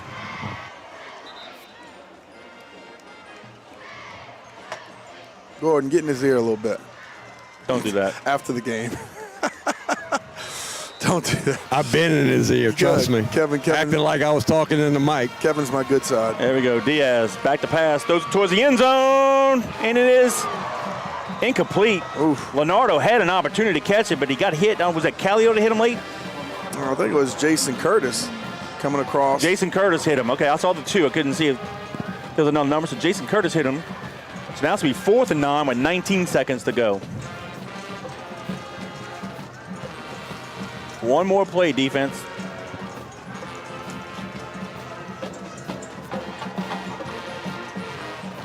Split near side, Twins top of the field. Now let's send the split in motion across the formation.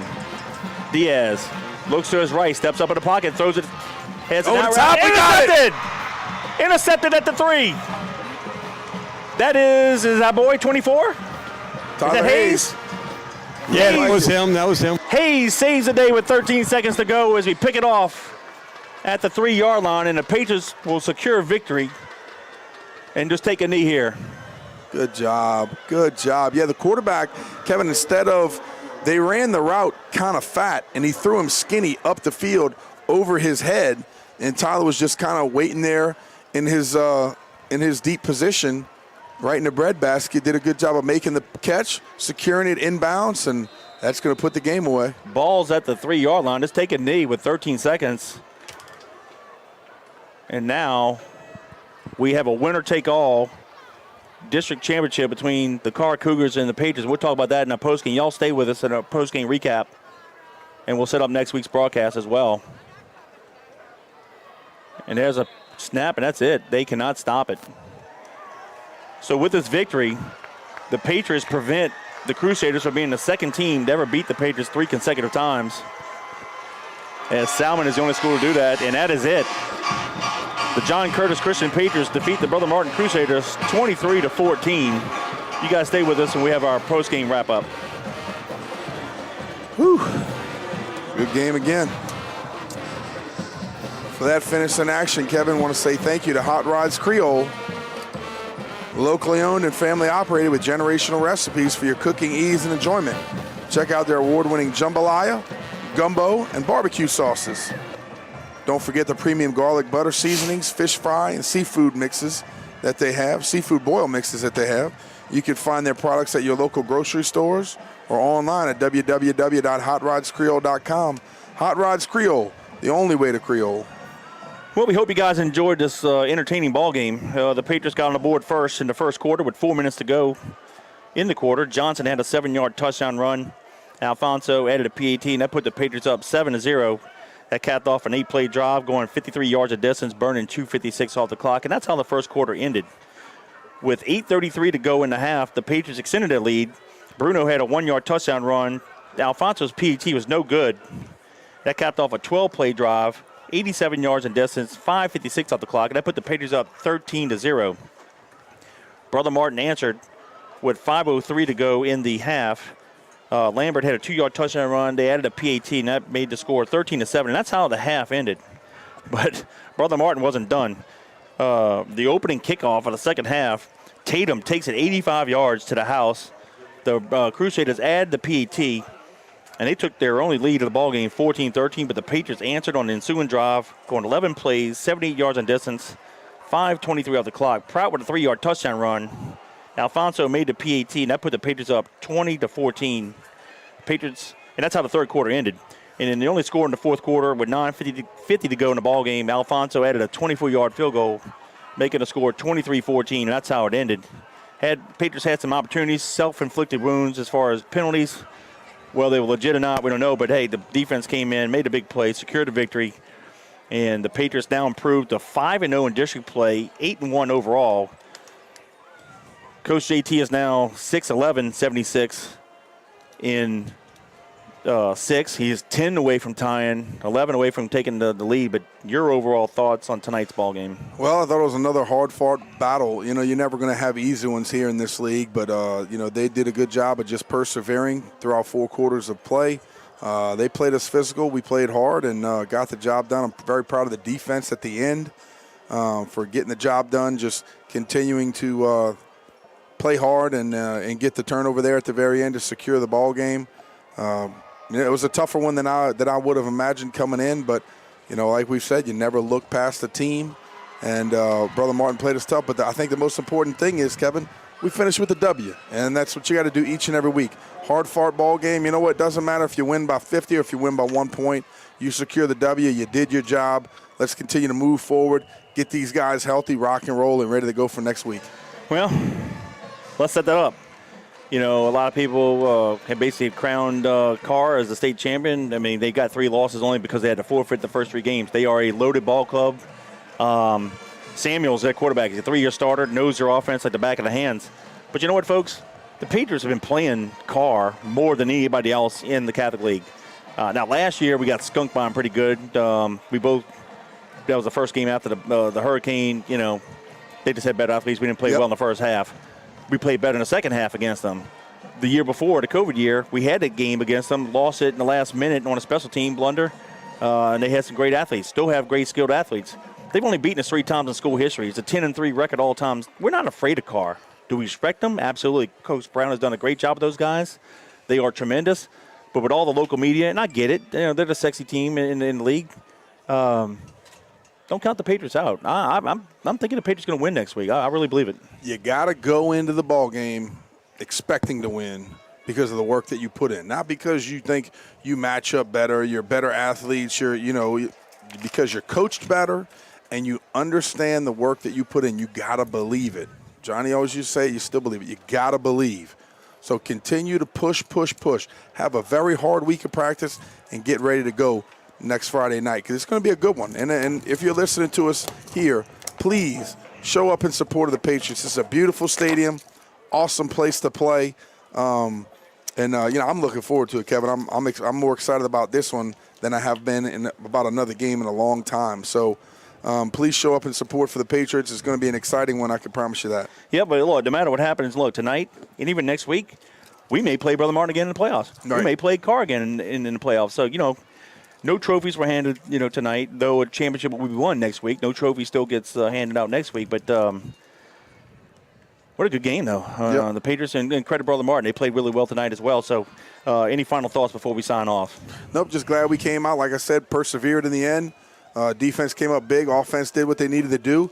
And we just got to keep getting better, get guys healthy, get them back to 100%, ready for next week. And, and then besides that, be ready for playoffs. So I'm excited about next week. I hope you guys are as well. And we're looking forward to bringing you the live action on JohnCurtisPatriots.com. All right. Hey, listen, next week's broadcast, we're right here at Tulane Human Stadium, 7 o'clock kickoff, 6:45 is our pregame.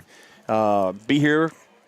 Get here, bring all your family, your friends. Of course, if you're out of town, watch us on the network. We'll have pregame at 6:45, bring the action to you. Appreciate all you guys watching us. We appreciate all your support and all of our sponsors. Thank you for what you do for Fighting Patriot football and athletics as well. On behalf of Gordon Hebert, Robbie User, Danny Wimpron, I'm Kevin Fayard. Until next week at 6:45 when the Patriots take on the Carr Cougars, go Big Blue. God bless.